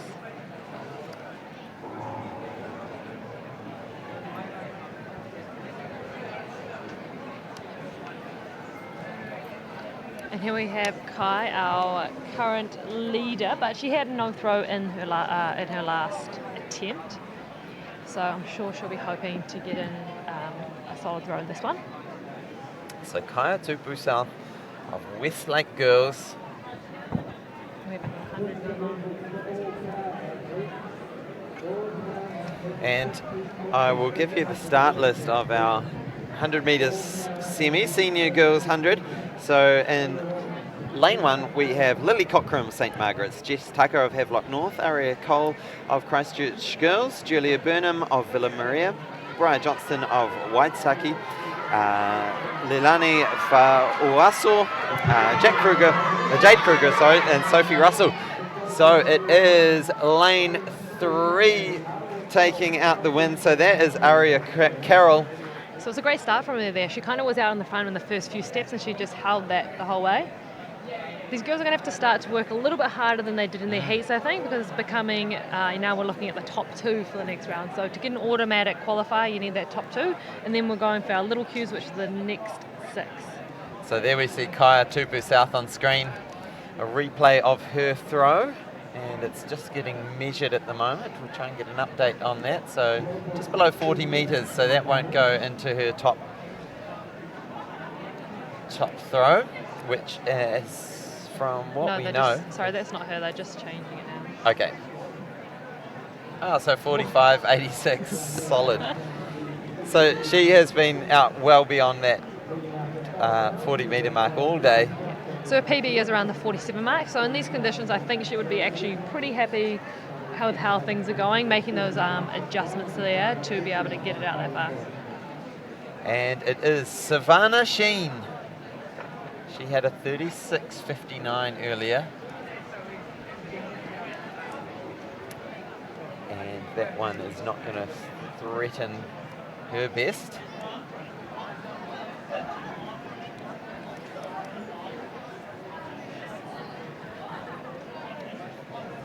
And we have our heat 3. Is it heat 3?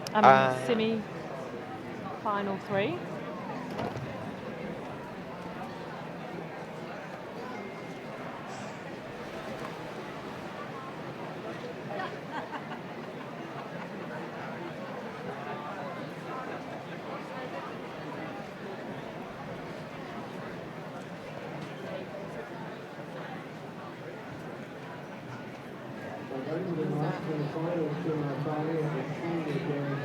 So let me run through the start list for the heat 3 of the senior girls 100 metre semis.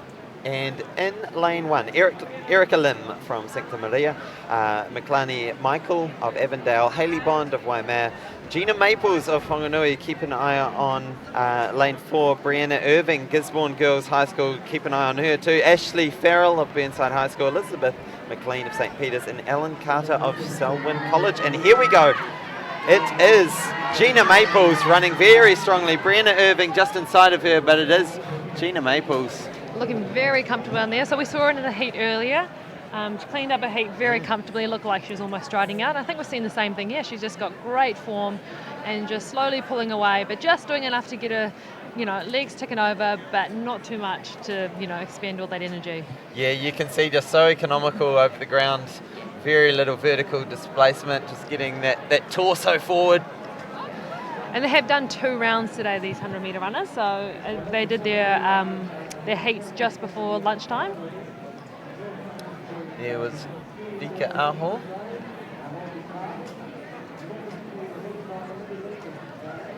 So this is the final round in the senior women's discus.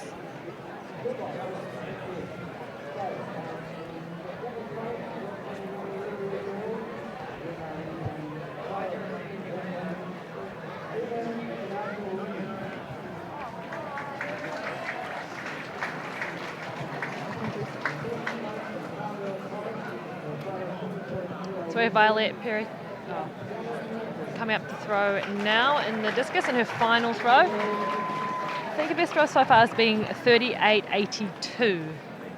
So she is in a medal contention at the moment, sitting possibly in 2nd place. Yeah, I think 3rd, just behind Zana Beatty. Sorry, 3rd. But we haven't seen the measurements on all of them, so...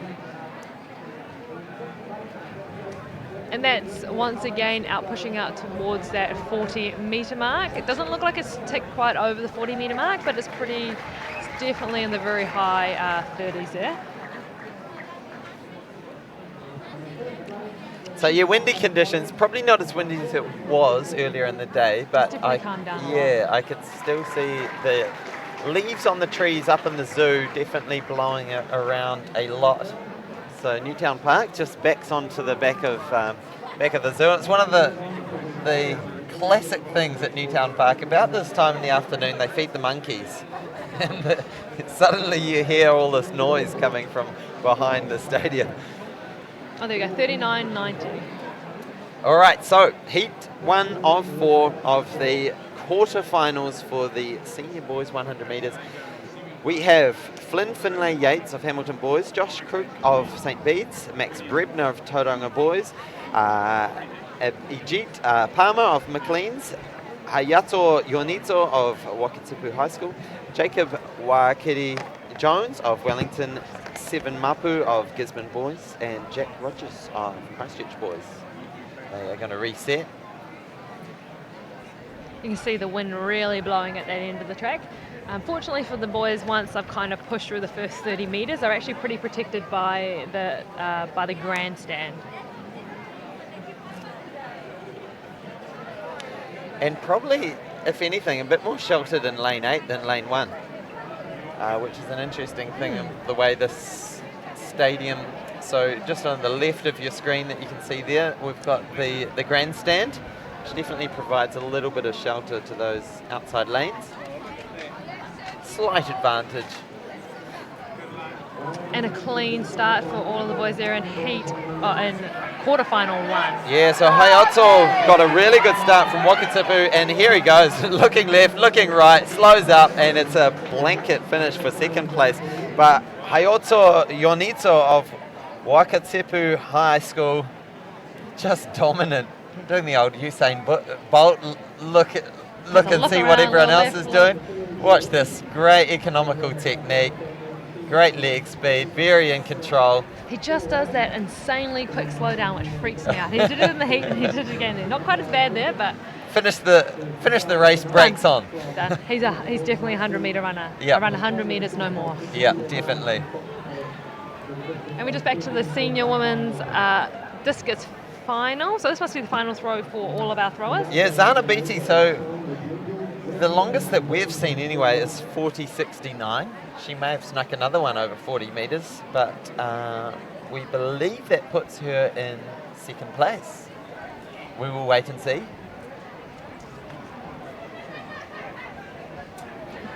But here she goes, winding up from the back of the circle. Yeah, that one won't count towards her best. But it's been a good day at the office for her. Gives her competitors a hug goodbye, because this is the last time a lot of these athletes will see each other in the high school ranks. No doubt they will be seeing each other in the club events yet to come for the summer. Nationals, of course, being held in March. And most of these ladies will be in the under 20s, I imagine. And here we have Kaya Tupu South of Westlake Girls. She's been the woman to watch, and look at that. She's absolutely dominated this field. I think she's had a really, really great series today. I think she's been very, very consistent, always well over that 40-metre mark. And just really adjusted really well to these conditions, which have been trying conditions for these throwers.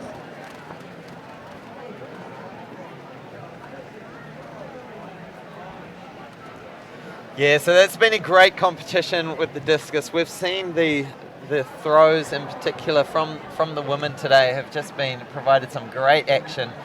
A lot of talented young ladies here on display. So that wasn't Kaya's last throw, that was Zana's last throw. And now we swap over to Kaya's 46. That could go potentially towards her further so far. 46.25. So very solid from Kaya Tupu South. And here we go, heat number 2 of the quarterfinals. So we have Jed Syme in lane 1, Ben Smith, Jacob Stockwell of New Plymouth, Benjamin Allen, and look at Jacob Stockwell. He's absolutely dominating from the get-go. Yeah, look at that. He So is much your power. under 18 national champion, and he is going to breeze through into the semis. So Jacob Stockwell was in lane 3, then it was Benjamin Allen, Wesley Akaripa of Napier Boys, Sean Ware of Sacred Heart, Jordan Stewart of St. Pat's, and Quinn Andis of Shirley Boys. So we're looking for our top two to go through in our automatic qualifier. So it looks like it's a really tight finish there for the second place. Yeah. We can't really call it from our perspective, but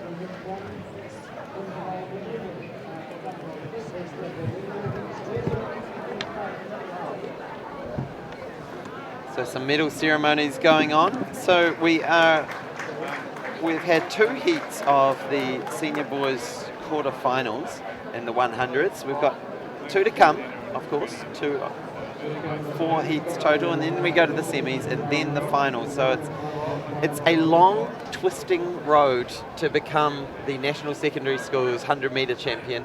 You've got multiple rounds. You're probably also lined up in the 4x1, potentially also in the 200s, maybe even in something like long jump. So it can be a busy old weekend if you are a sprinter. Of course, a lot of the distance athletes also doing multiple events and the field events. So very busy. If you have tuned in to watch one of the big talents in this meet, which is Eddie Nikitia, he'll be lining up not in the next heat but the following one. So in a couple of minutes we will see that. So heat 3 of the quarterfinals, we have Texas Beatty from St. Peters, Caleb Bone of Burnside, Brock Rangi of Hastings Boys, Josh Edigorka of Napier Boys, Orion Schmock of Mount Albert, Jaden Baker of Matamata, Liam Wong of Auckland Grammar, Matthew Roger of Rathgill.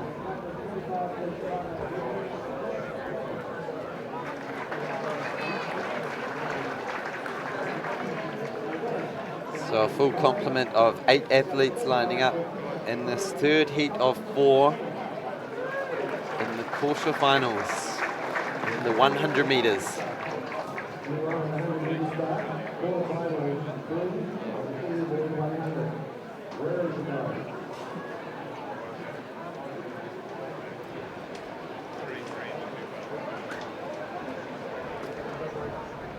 As they set in these blustery conditions, and I can tell you that this wind is still just circling around Newtown Park as they set and get ready to roll. Looking very strong out of the gates was Josh Adigorka in lane 4. In the blue singlet, just pounding away, looks to his right, makes sure it's nice and safe, and inside him, Brock Rangi of Hastings Boys. So it's the 2 boys from Hawke's Bay will take the auto qualifiers, Brock Rangi and Josh Adigorka of Napier Boys. Napier Boys really well represented in the 100-metre sprints today. So look at that, so strong out of the gates, and then chasing hard on his heels. He almost just slowed up there a little and almost lost that automatic qualifier to Orion Schmock from Mount Albert Grammar. And there we have the men who will be lining up for the final quarterfinal. So I'll run through that start list.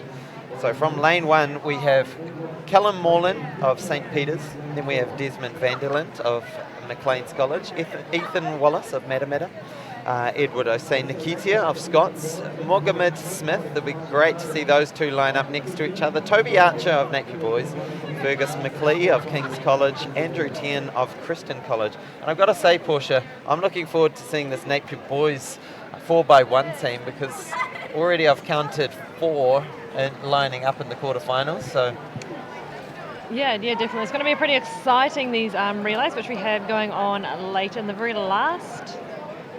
We have prelims. The last event today we have the prelims. So 4x4s are always great fun. Pretty exciting to watch. It's kind of always anyone's game. And it's really when you see those teams that have prepared specifically for it and practice their changes. Yeah, definitely. So it actually in 4x1 as well, it really comes down to the changes. It comes down to how efficient you are in your changes, and basically how well you know the guys that you're passing to. There's a lot of trust that goes on in a 4x1. I mean, to have someone coming to you at full pace to pass you with a little bad in is it's pretty scary. I mean, there's not that many people that want Eddie running into them at full pace. Yeah. And then there's the other end of it, where if you're a runner who runs 100 metres at the very most, maybe 105, and then the guy in front of you goes out too hard, and you're left chasing them on dying legs. Well, that happens in the 4x4. Absolutely.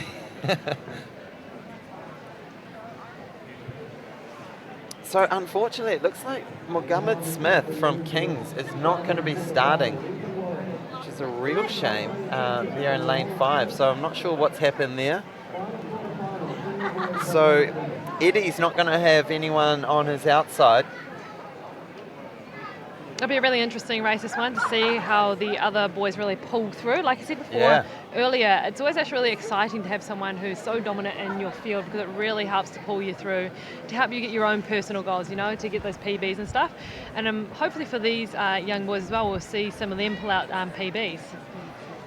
Absolutely. So would you be thinking, you know, it's all about that start. If you can get a little bit of a lead on Eddie, and then as he comes up on side, it's just a matter of try and stay with him.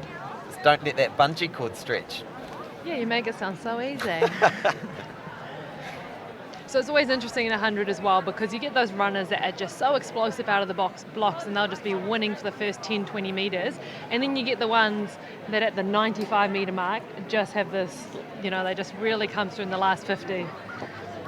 So Jonathan Lewi there of Taupo Nuiatia College. This is a senior men's triple jump final.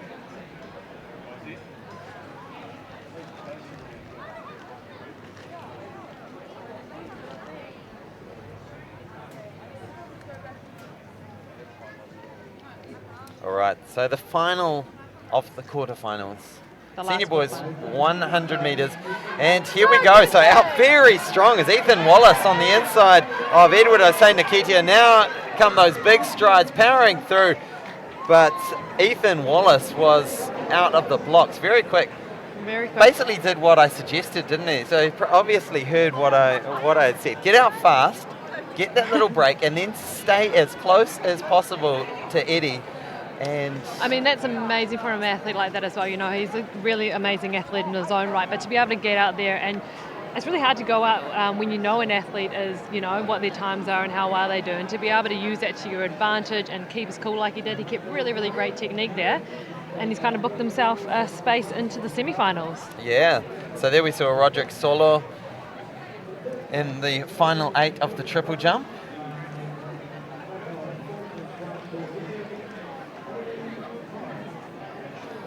Another medal ceremony going on here.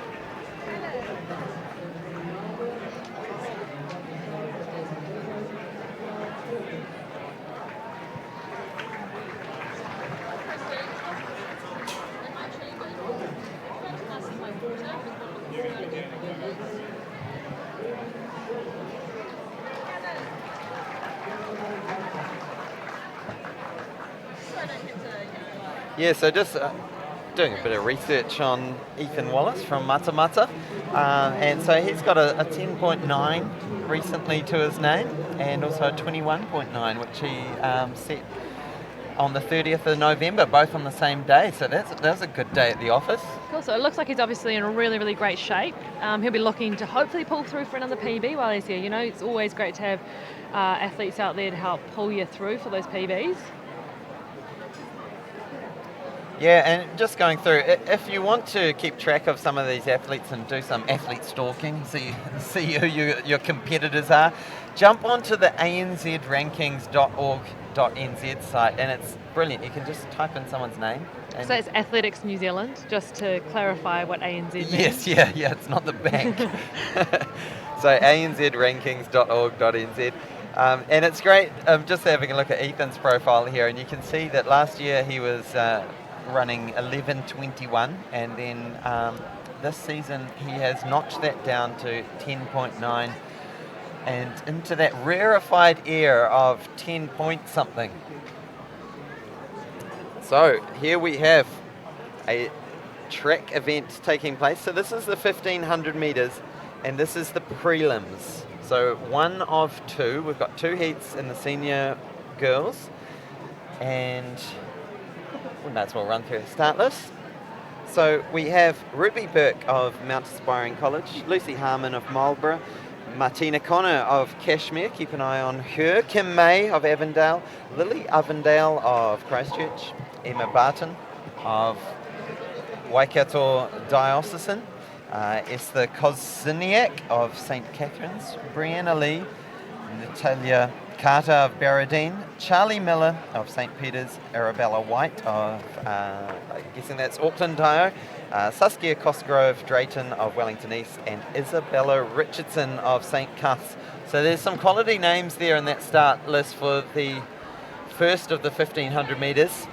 So the 1500 metres is just a heat and a final? Yes, yep. So it's pretty tough on the athletes. In the space of a weekend, they've got to run 2 1500s. A lot of them will be pushing to the absolute max in those heats just to make the next round. And a lot will have doubled, either doing the road race yesterday or potentially doing the 800 as well, or some of them will have just said, no, I'm going to put all my eggs in this basket. I am a 1500 metre runner. That is the title that I want. And of course, New Zealand has such a proud heritage in this event. Coming home as the 1500 metre champion can be a huge thing to hang in your medal shelf at home, the trophy cabinet.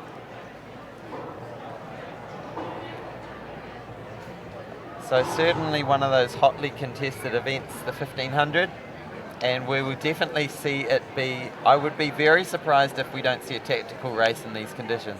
Yeah, definitely I would want to go for a tactical race. It'll be interesting to see who takes the lead. You know, we know in these conditions taking the lead's going to be, I guess it's going to be very challenging with all the different kind of winds going on. We have very, very strong winds out there. It'll be interesting to see if the athletes decide to really slow the race down or if they decide to actually just go for it. Yeah. So sometimes we see that, don't we? We often see them that they will intentionally slow a race down. Absolutely, yeah. Sometimes you can get out strong and then the brake's gone. I remember it was almost comical, the senior men's 1500 metre final at the Athletics New Zealand Champs back in March. Went out at an absolute jog. It was literally Sunday long run pace for the first, I would say, 800 metres, and then finally it got going. But there's sort of two ways you could play this. So if you're one of those girls who doesn't have a huge kick, you might decide, now I know that I can bank my place. I can run a 4:30 or something, run it from the front, tempo run it, and know that I can save my legs and just guarantee my place in the final. So some girls may want to take that approach. Others will be backing their kick and just knowing that in the last 400 they can own everyone else in the field. So a couple of different approaches. So in a 400, for example, we see a lot of tactical running where it's actually important for an athlete to win a heat because it goes on the lane draw, right? So you want to get a good lane. But obviously in a 1500, they don't start in lane. So how does that work for the athletes? Is there any benefit to actually winning the heat? No, absolutely not. So you want to, the top 5 go through and then the next 4 best times. So you want to really do as little as possible. So if someone goes out hard and you know that you can keep with the pace, you just want to tuck in behind, let them do all the work. There'll be lots of tactics going on. I'm sure coaches have sat down and said, this is how we want to attack it, and these are the different contingency plans. So in terms of lineup, when they line up like this as well, is there any point in this lineup that you're better to be? Are you better to be number 1013? Like, is that better to be there, or are you better to be on the very outside lane or something? It's very much personal preference. Like, obviously it's a curved line, so they all run the same distance. So some like to be right in on the pole and just hold that pole. Others like to come in, like we see Isabella Richardson just on the outside, just keeping an eye on everyone and just being able to dictate the race. So depends what you're interested in, and we can tell now how bunched it is. Yeah. It is going to be tactical. So right there, the brakes have gone on. Wow, it is.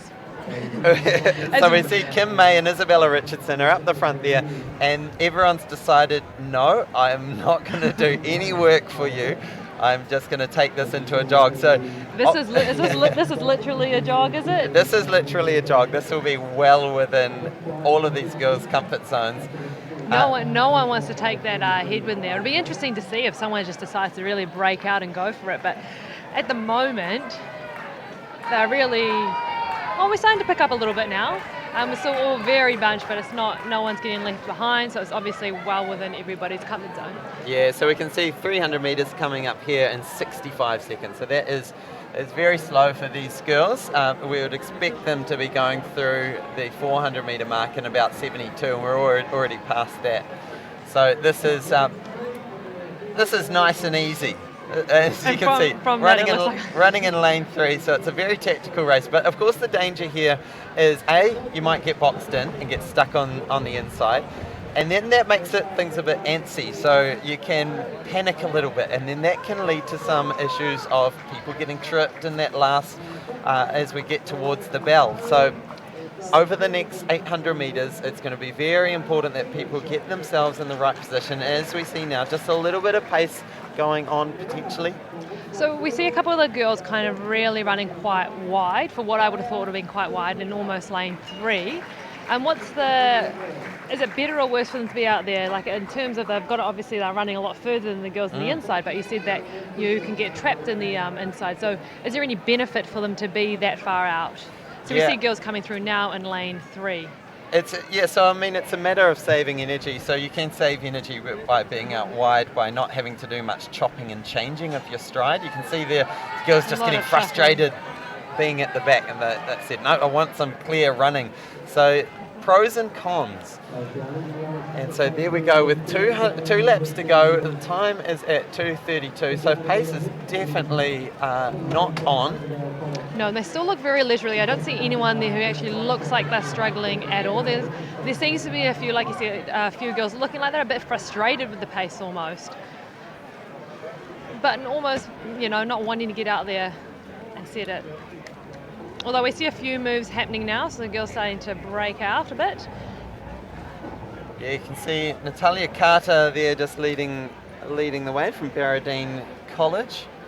But still very much bunched, and this is the part of the race where you don't want to be caught in the middle. You can see these shoulders going along. A lot of these girls will finish this race with scrape marks from spikes all the way up their shins. It's very common. There's a lot of elbowing, and it's very important that now you start getting into that position, because when the bell goes, as we all know, whoever has done a distance race, something triggers inside of you and you just head off. So it looks like it is going to be almost like a 400-metre sprint here. We do see some of the girls starting to break away now, or trying to make moves at least, but it seems that everybody's still responding to those moves. Yeah, so Kim May's just holding the pole there, and as we see coming around the outside is Charlie Miller, 1490, just on the outside, coming around, and we can see a definite surge in pace, but that kick hasn't really kicked off. So Isabella Richardson's just tucked in there wearing 1368, Kim May wearing 551.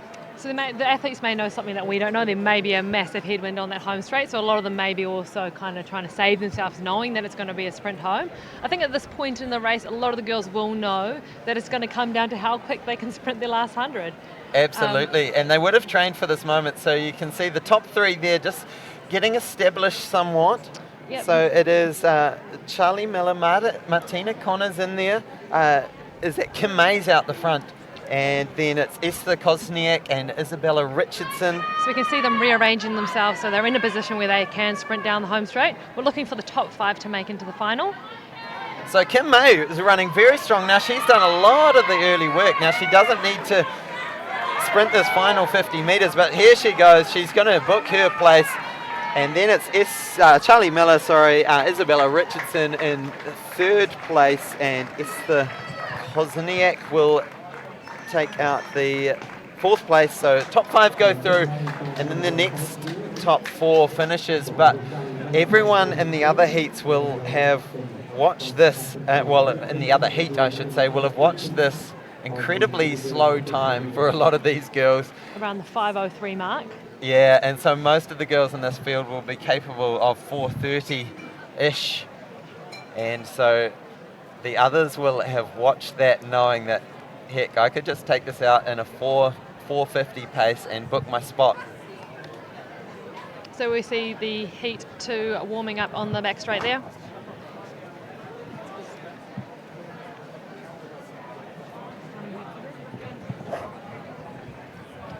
So there's just 2 heats in this 1500.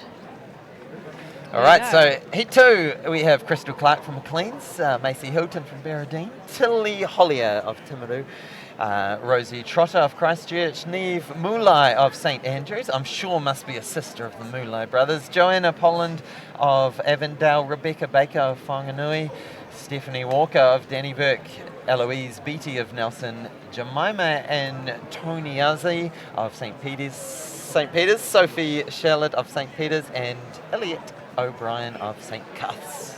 So I think this is going to be a really interesting race, actually, after watching that heat prior. Like you said, it'll be interesting to see how the girls decide to take this race. They know that they don't need to go through in that 4:30 mark, but it'll just be interesting to see what they decide to do. If anyone's brave enough to get out there and pace out into those wins. If it was me and I knew that I didn't trust my kick, like I don't in a 1500 metre, I would be wanting to take this out nice and strong, and maybe even have a chat to some other athletes. Say, look, let's work together. Let's do 200 metres each, and just share that lead, because with a bit of teamwork, you could book your spot in the final. And once you're in the final, who knows what can happen. Exactly, and like we said, a lot of these girls would have been doubling in doing 1500 and 800s and other events, so a lot of them will be looking to conserve a bit of energy as well.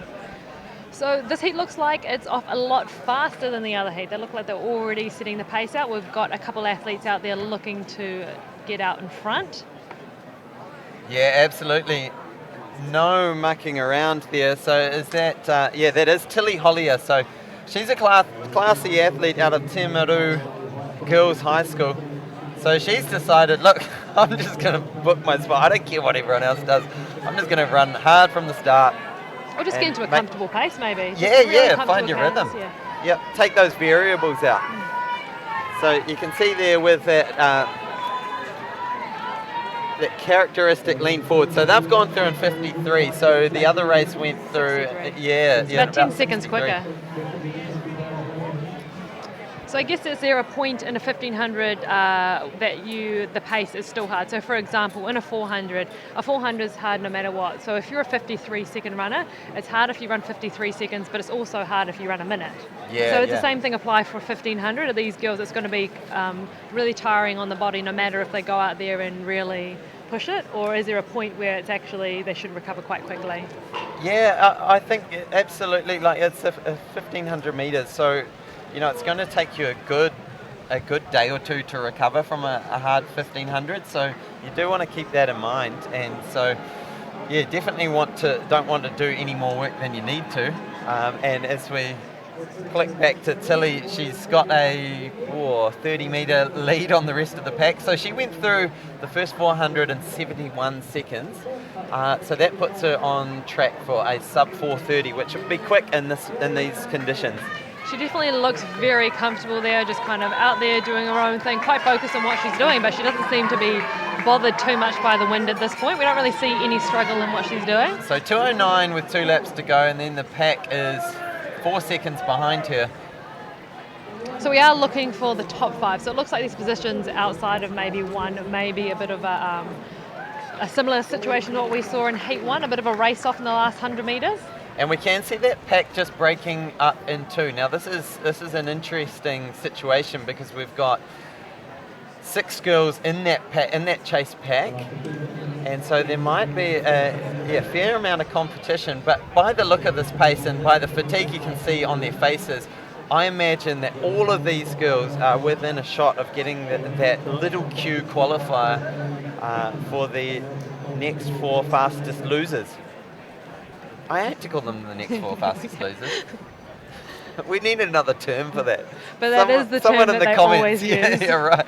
Someone in the comments come up with something better than the next 4 fastest losers. Next 4 fastest place getters. So we are seeing the field just break up a little bit. We've got... So it's Tilly Hollier is leading the way, and then Joanna Polland is doing all the work for the pack, trying to ring Tilly in. So she takes the bell in 3:29. So that means she's slowed up a tad. She's got 400 metres left to run, but she's got a good 5-6 second lead on that pack. So she can almost just jog it through from here. And we'll see that pack start to move. So it is Joanna Polland leading. Yeah, we start to see a little bit of grimace on some of the girls' faces down there on the home straight. They know they know what's coming for them. A very hard last 300 metres. We see them start to make a few moves now. Absolutely, and it's broken into 4. So these girls will hit that final bend and just want to look around and see, okay, our place is secure. We can actually back off the gas. As we see, talking about backing off, this girl is not. So Tilly is just stamping her mark on this race. But it's definitely important to make sure that we keep an eye on the time for number 6. Like you said, we're looking for the next fastest place getters. Anything under 5 minutes will get it. It looks like most of those girls will be under 5 minutes. So here comes Tilly. She's run a very brave race out from the front. She was on pace for a sub 4:30. She will do a comfortable 4:44. And here comes the pack behind her. And these girls know exactly what they need to do. There's no sprinting going there. They all know that they've booked themselves a place in the final. And so there, again, number 692 coming through under 5 minutes, 5:67. Again, we'll get that, not the auto qualifier, but the time-based qualifier. A little cue. The little cue.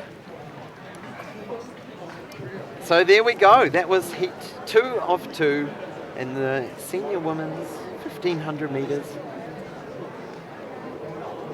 The action is coming thick and fast this afternoon. Up next, we will have the senior boys 1500 metres, and we will have 3 heats in that event where the top 4 in each heat will go through, and then the next 4 fastest qualifiers. So there you can see, just going through their strides, getting that anxiety out of the system. It always feels good when you've been at an event like this, watching all the other races, letting the nerves just build up, and then finally when you can get out onto the track, go through your strides and finally feel like, right, let's do this thing. So let me run through the start list. We have Ben Bideau from Cambridge High School, Luke Grover from Wellington, Andrew Mulqueen from Elton Grammar, James Corbett from St. Peter's, Alexander Chiefetz from Wakatipu, Finbar Chesney from St. Patrick's, George Varney from Marlborough, Jean Court from Nature Boys, Jeremy Burke from Maclean's, Zane Powell is back again for King's College, Christian Cumming for Taumaranui High School, Thomas Burke from St. Patrick's, Liam Back from Whanganui Collegiate, Noah Fenwick from Hagley Community College, and Joshua Collins from Westlake Boys High School. So a lot of these boys had lined up in that 3K earlier in the day, so it'll be interesting to see how they play it, not wanting to deaden the legs too much.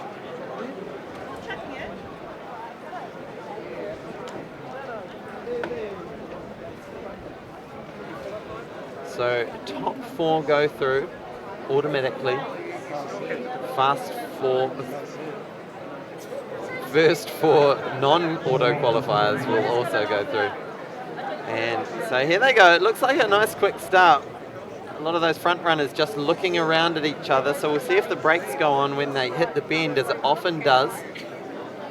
Our leader there not really wanting to be in that position, just looking over his shoulder, and he decides, okay, let's put on the brakes, and then another runner takes up the work.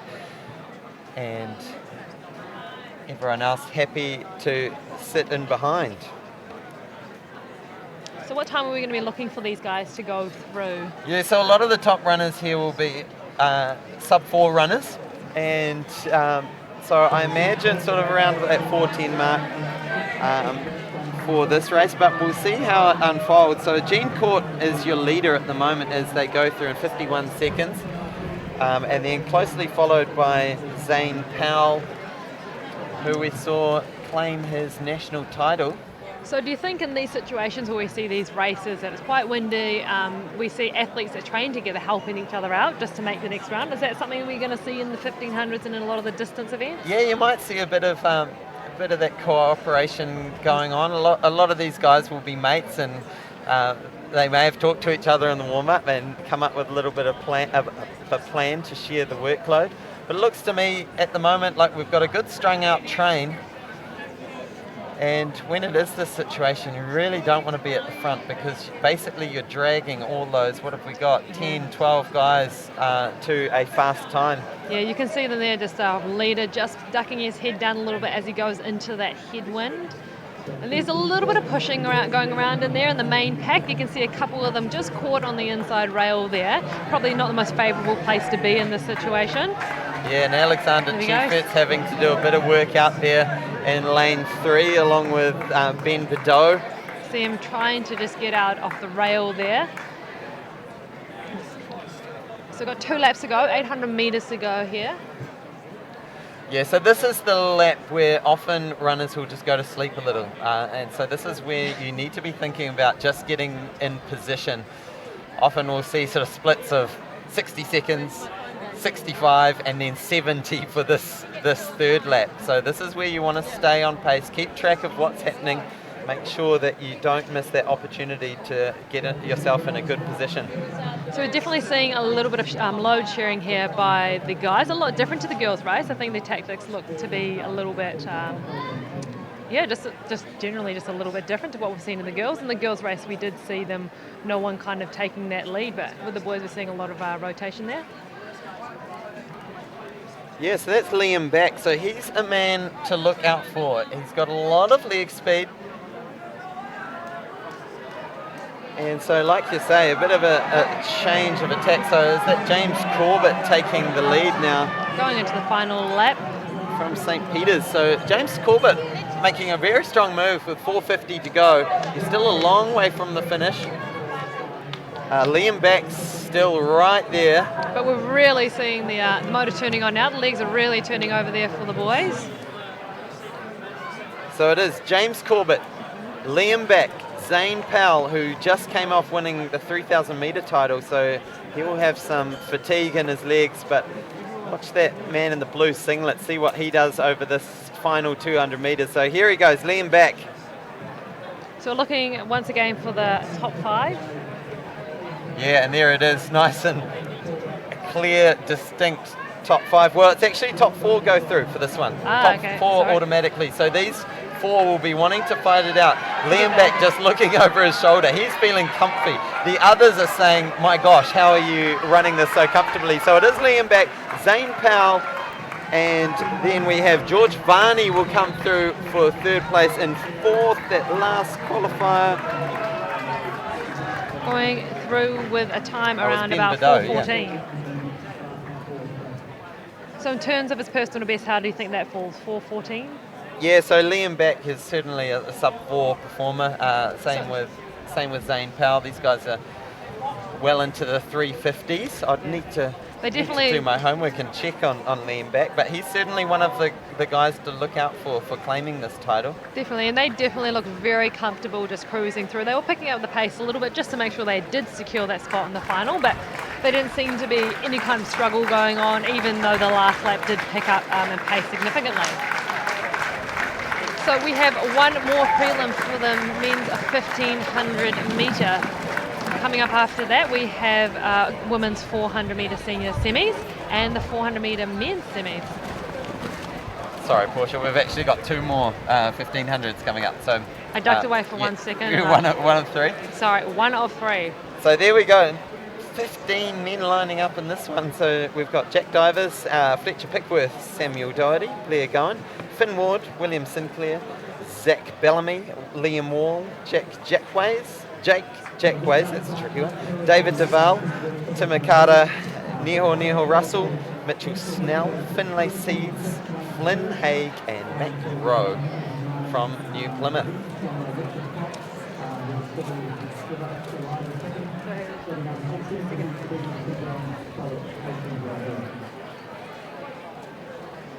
So there we see the athletes lining up. This is heat 2 of 3 in the senior men's 1,500 metres.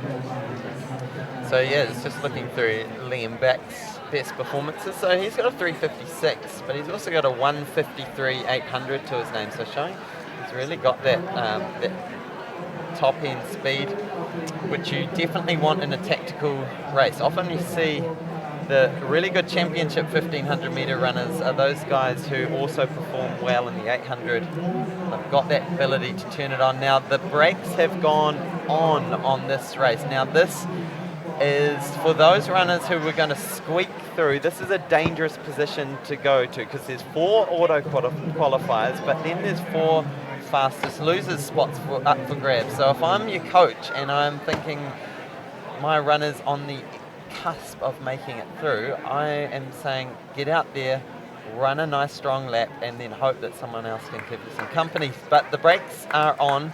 There's no pace on it. Macro is doing the early work from Taranaki, New Plymouth boys.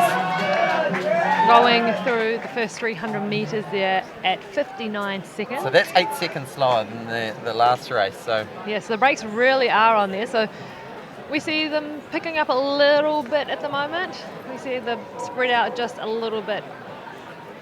yeah, Matt Crowe doing a lot of the work, and it's actually stringing out quite a lot. So he must have put a little surge over that last 100 metres. Maybe you saw the time when he went through. Yeah, quite possibly.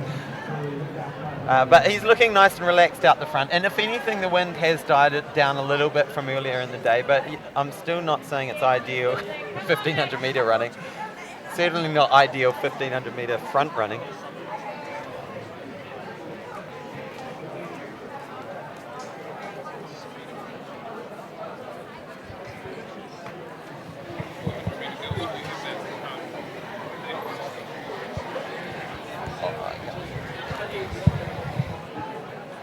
And they've definitely bunched up again, kind of coming down this home straight. They've got 2 laps to go, coming through in just over, probably around the 2 minutes 8. So this is definitely a slower heat than we saw in the previous heat.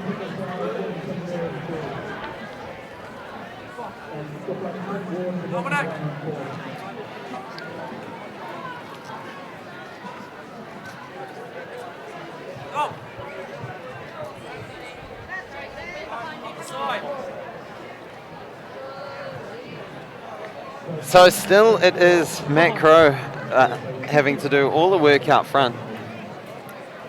Sorry, my mic just got adjusted there. And we have not hit the bell yet, have we? So No. I was just sorting out some start lists for upcoming races. So there is 550 metres to go. We're starting to get a bit of a showing of the pack with a few stragglers just hanging on to the back of that pack. So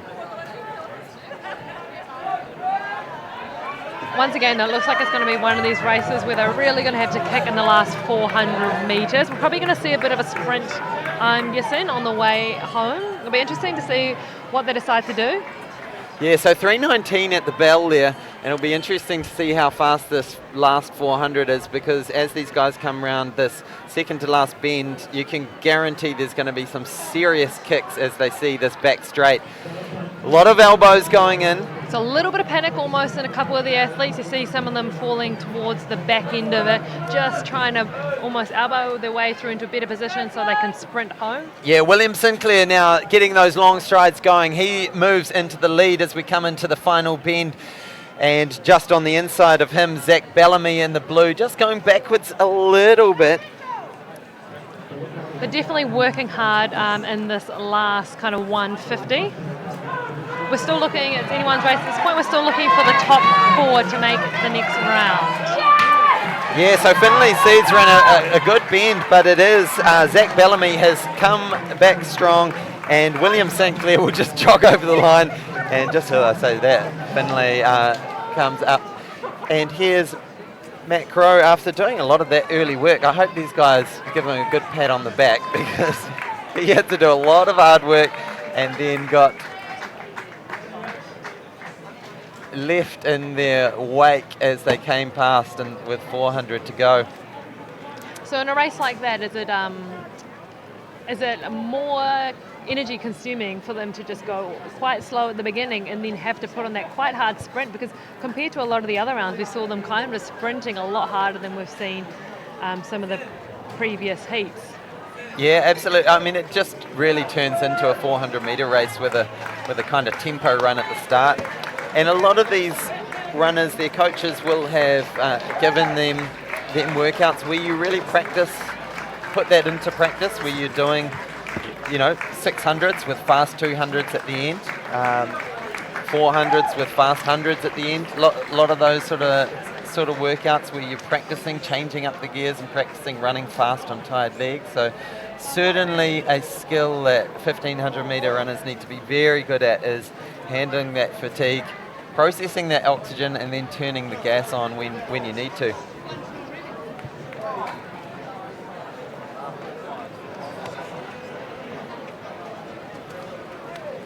And there is the start list for the final heat of the 1500 metres.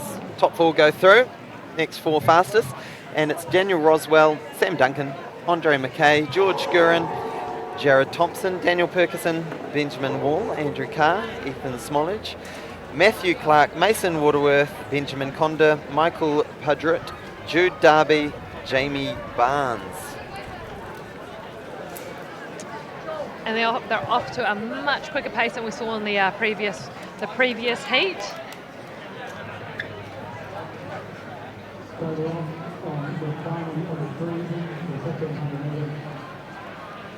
Yeah, so the good front running here, not afraid to take it out nice and strong. Having run the last heat, you always get that benefit of knowing what time you need to run. And for a lot of these guys, they might have just tempo run these, or time trialed these sorts of times in training and feel quite comfortable that they can go out and book their place in the final. So it is Ethan Smolledge doing all the early work, and we can see him going through in 48, so that's 4-minute pace, 4 minutes for the 1500, so nice and quick.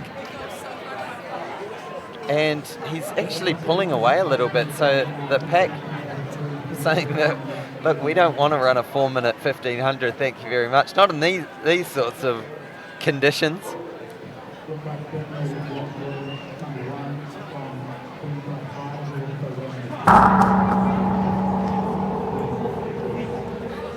Not sure what that noise was in the background.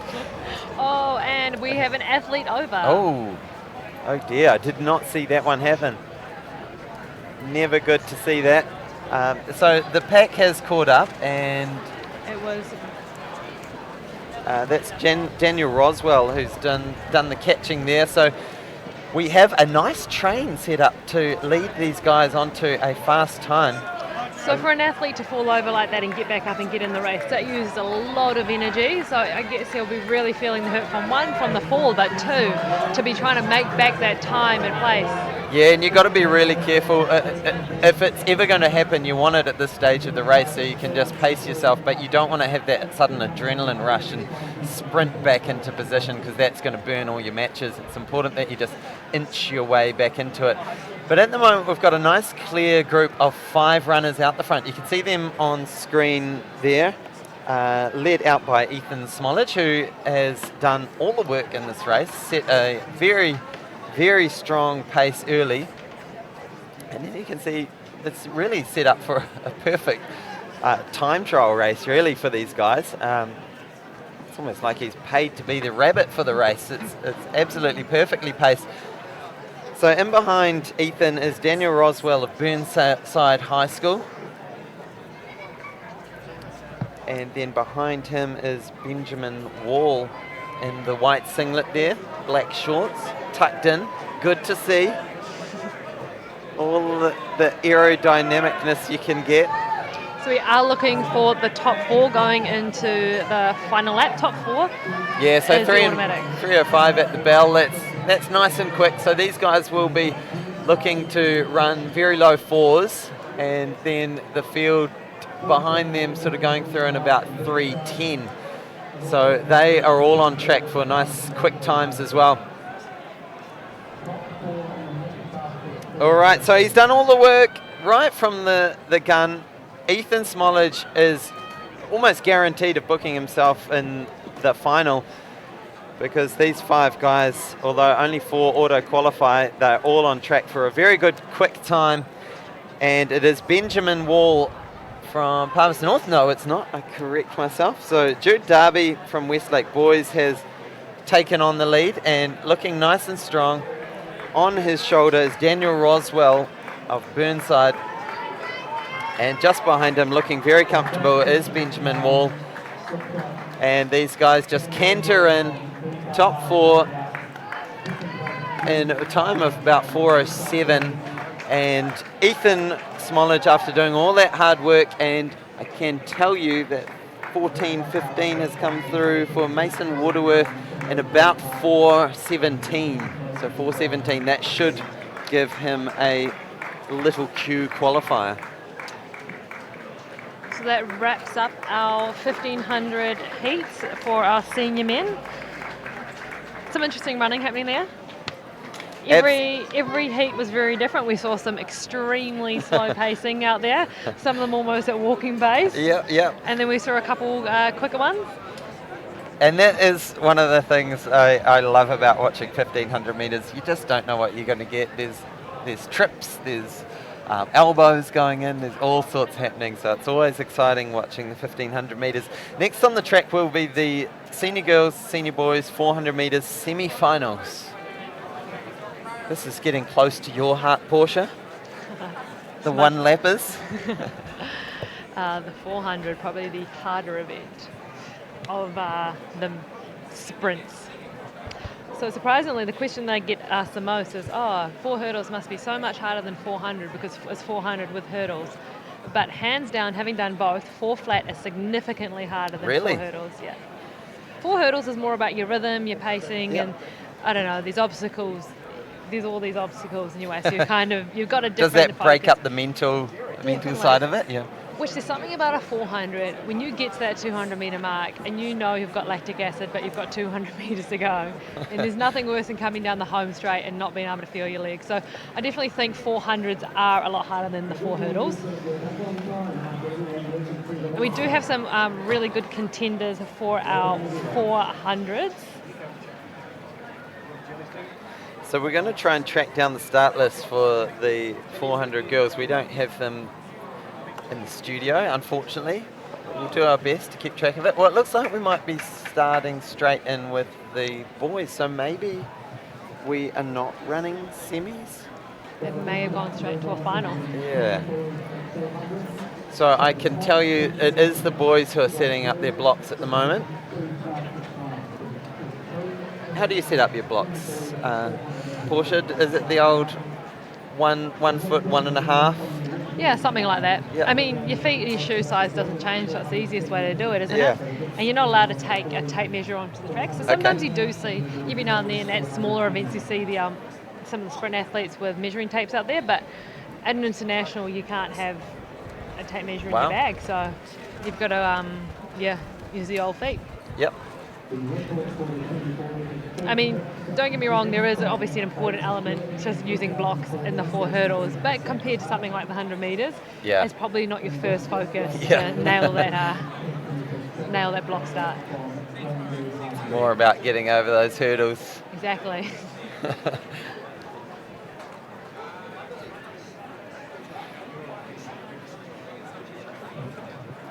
So the 400 semis, we've got 3 semi-finals. Top 2 plus the next 2 best. So a lot of these athletes will be looking to actually go out there and go quite hard. We're expecting there to be some pretty good times in our 400s. We've got a couple 400 guys who can run in the 48s, I believe. Yeah, a lot of guys under that 50-minute mark. 50-second mark? Yeah, 50-minute mark. You can tell it's getting towards the end of the day. So, yeah, a lot of guys under that 50-second mark, which is kind of the magic mark to dip under. Well, I imagine it's a great feeling when you finally crack that 50-second, get a 4 in front of your time.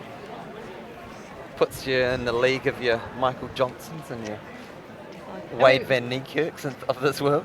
And we definitely have a couple of our 400 boys out here who are going to double in the 4 and the 2. Awesome. So in lane 1 we have Cameron Mansell of St. Bede's, Tom Sullivan of John McGlashan, Lewis Northcote of Kapiti, Travis Bailo of Whanganui, Taylor Smith of Tauranga, Roe Reid of Ferguson of Wellington, Zenon Bennett of Middleton Grange, and Oliver Dunshee of King's College. And they are away, and it looks like the better of the running so far. I believe it's Zenon Bennett out there in lane 7 from Middleton Grange. A couple of the inside runners coming through looking very strong as well. Is that Tom Sullivan and Lewis Northcote? So you can see some of the athletes having a quick look around, seeing where positions they are in, how much energy they need to use on this home straight. It looks like we have 2 come through comfortably. Yeah, so it is Lewis Northcote just slowing up there, and Travis Baylor just on his right. It looks like they went through in about the 50 to 51 second time mark. So some comfortable running by those 2 boys. They knew exactly what they needed to do. They knew where they could slow down and at what point they obviously had their tactics under control before they got out there.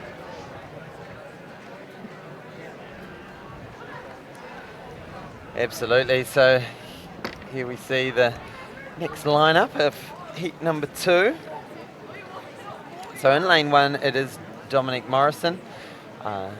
Lane 2, Jamie Daly-Jones, James Robertson, lane 3, Flynn Marshall, John Gerber, oh, just lost that one, Jack Rogers is in lane 6, Joseph Chamberlain in lane 7 from Freiburg High School, shout out to Freiburg High School, Charles Devlin from Glendowie College.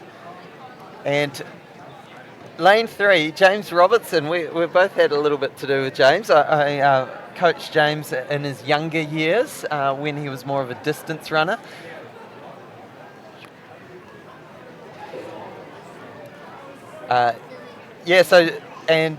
Portia, you've done a bit of training with James. You've made him puke. Yeah, so James trains over at the Millennium with James Mortimer now. Yeah. So we actually call him Mini James at training. So so he's actually an amazing athlete. He just works really hard. He drives all the way to the North Shore from King's College day in, day out, gets there, just gets the work done. Cool. He's definitely one to keep an eye on. He's, I think he's around 50.04 this season, so he's very close to cracking that magic 50 mark. So we're looking for the top 2 in this heat, and then the best. Oh, there we go. The best next 2. Next 2 best times. Next 2 best times. Not next That's 2 losers. That's a better way of saying it. Next 2 best. All right, as they take their marks, and the wind has died off a little. Athletes will be happy about that. Yeah, conditions are getting better and better as they come around this initial bend. So we'd expect to see some of these boys going out quite hard at the beginning just to get out in the lead, get a comfortable placing so they know where they are on that home straight and they don't have to work too hard into that home straight. Yeah, so John Gerber from St. Bede's in the red and black has certainly made up a lot of that stagger. Same with James Robertson. So those 2 are doing the strong early running at the moment. James Robertson looking good on this final bend, but it looks like it'll be James Robertson and John Gerber as they come off. So in the purple of King's College, and there we see John Gerber on screen, so looking very strong here. James Robertson coming in, getting the cheer. I can hear a few Jamies, screams from the crowd, sucking in those deep ones. John Gerber is going to take the win, and that looks like a sub 50. Woo! That was a quick heat. Jamie will be stoked if he can tick off that sub 50, I'm sure. So John Gerber takes the win, followed by James Robertson. Look at that, you can see Jamie just tying up there. He didn't need to do any more work, but I'm sure he wanted that confidence boost of ticking off that sub 50 before a final. Yeah, it's definitely nice to go into a final knowing that you've either already have a PB on hand, or 2, that you've done a good time in terrible conditions. So going into the final just gives you that really kind of mental boost. So we go into heat or semi number 3 of 3 in the senior men's 400 metres. And on screen there we have the start list. So William Ferguson, Raymond O'Rourke, Kane DeVries, Colby Brennan, Shay Veach, John Wells, Sam Potter, and Lee Loba Chan. And I can tell you that the flags have been absolutely blown to pieces all day, but they are looking relatively very still. So conditions are improving by the minute, which a lot of these athletes will be very glad about, because often the headwind is worse as you hit about 50 metres to go at Newtown Park. Yeah, definitely. And often come to a standstill. That's the worst part of the race for our 400 metre runner.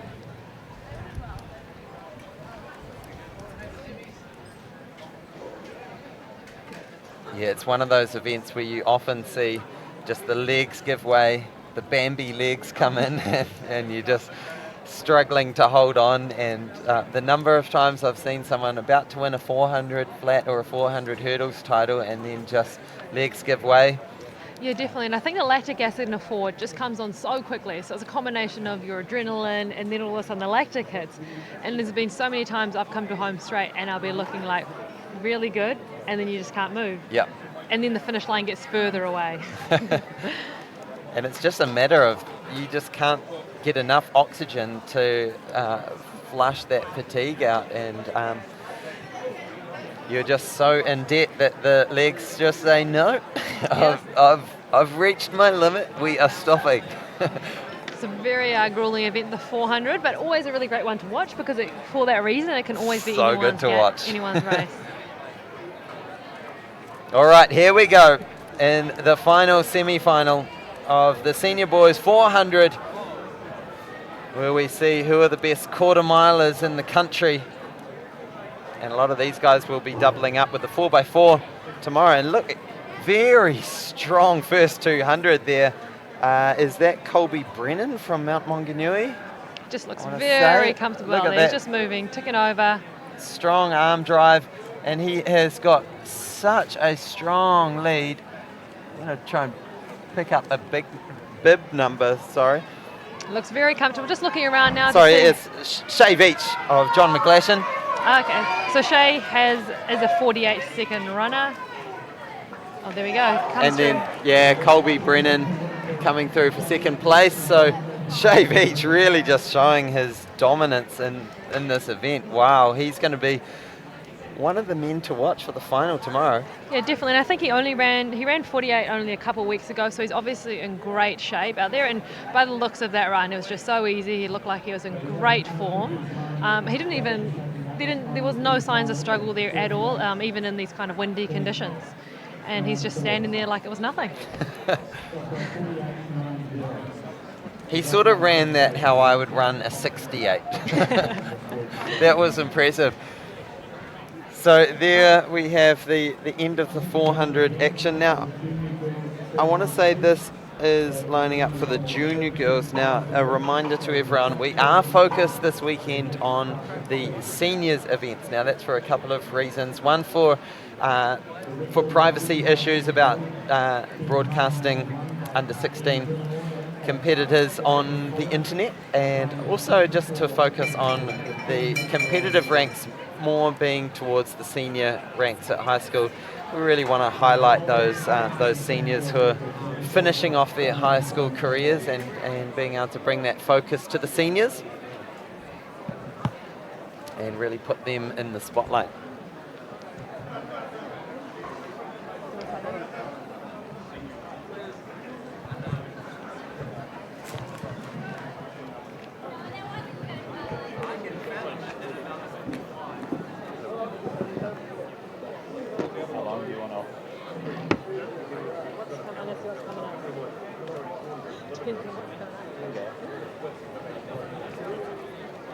Okay. Yeah. Takes a while to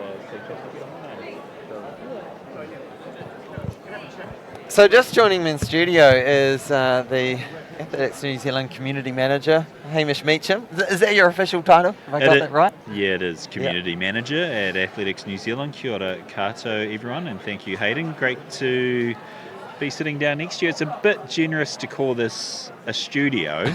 Well, it's a studio with the best view in the country, really, overlooking Newtown Park.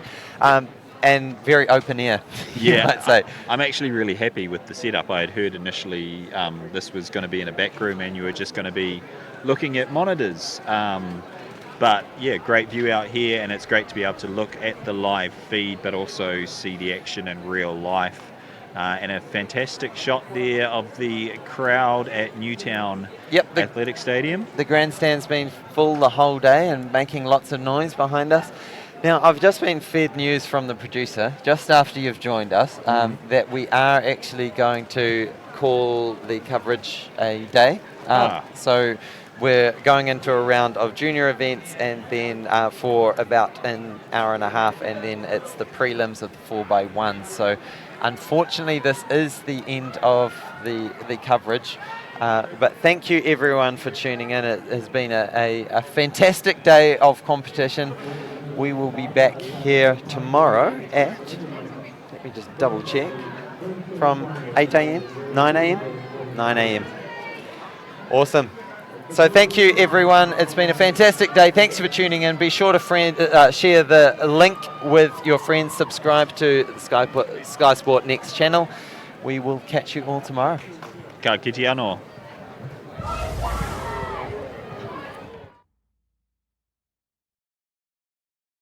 Coverage of the New Zealand Secondary Schools Track and Field Championships is proudly brought to you by Victoria University, Kilbirnie Pack and Save, Wellington City Council, Athletics Wellington, and Athletics New Zealand.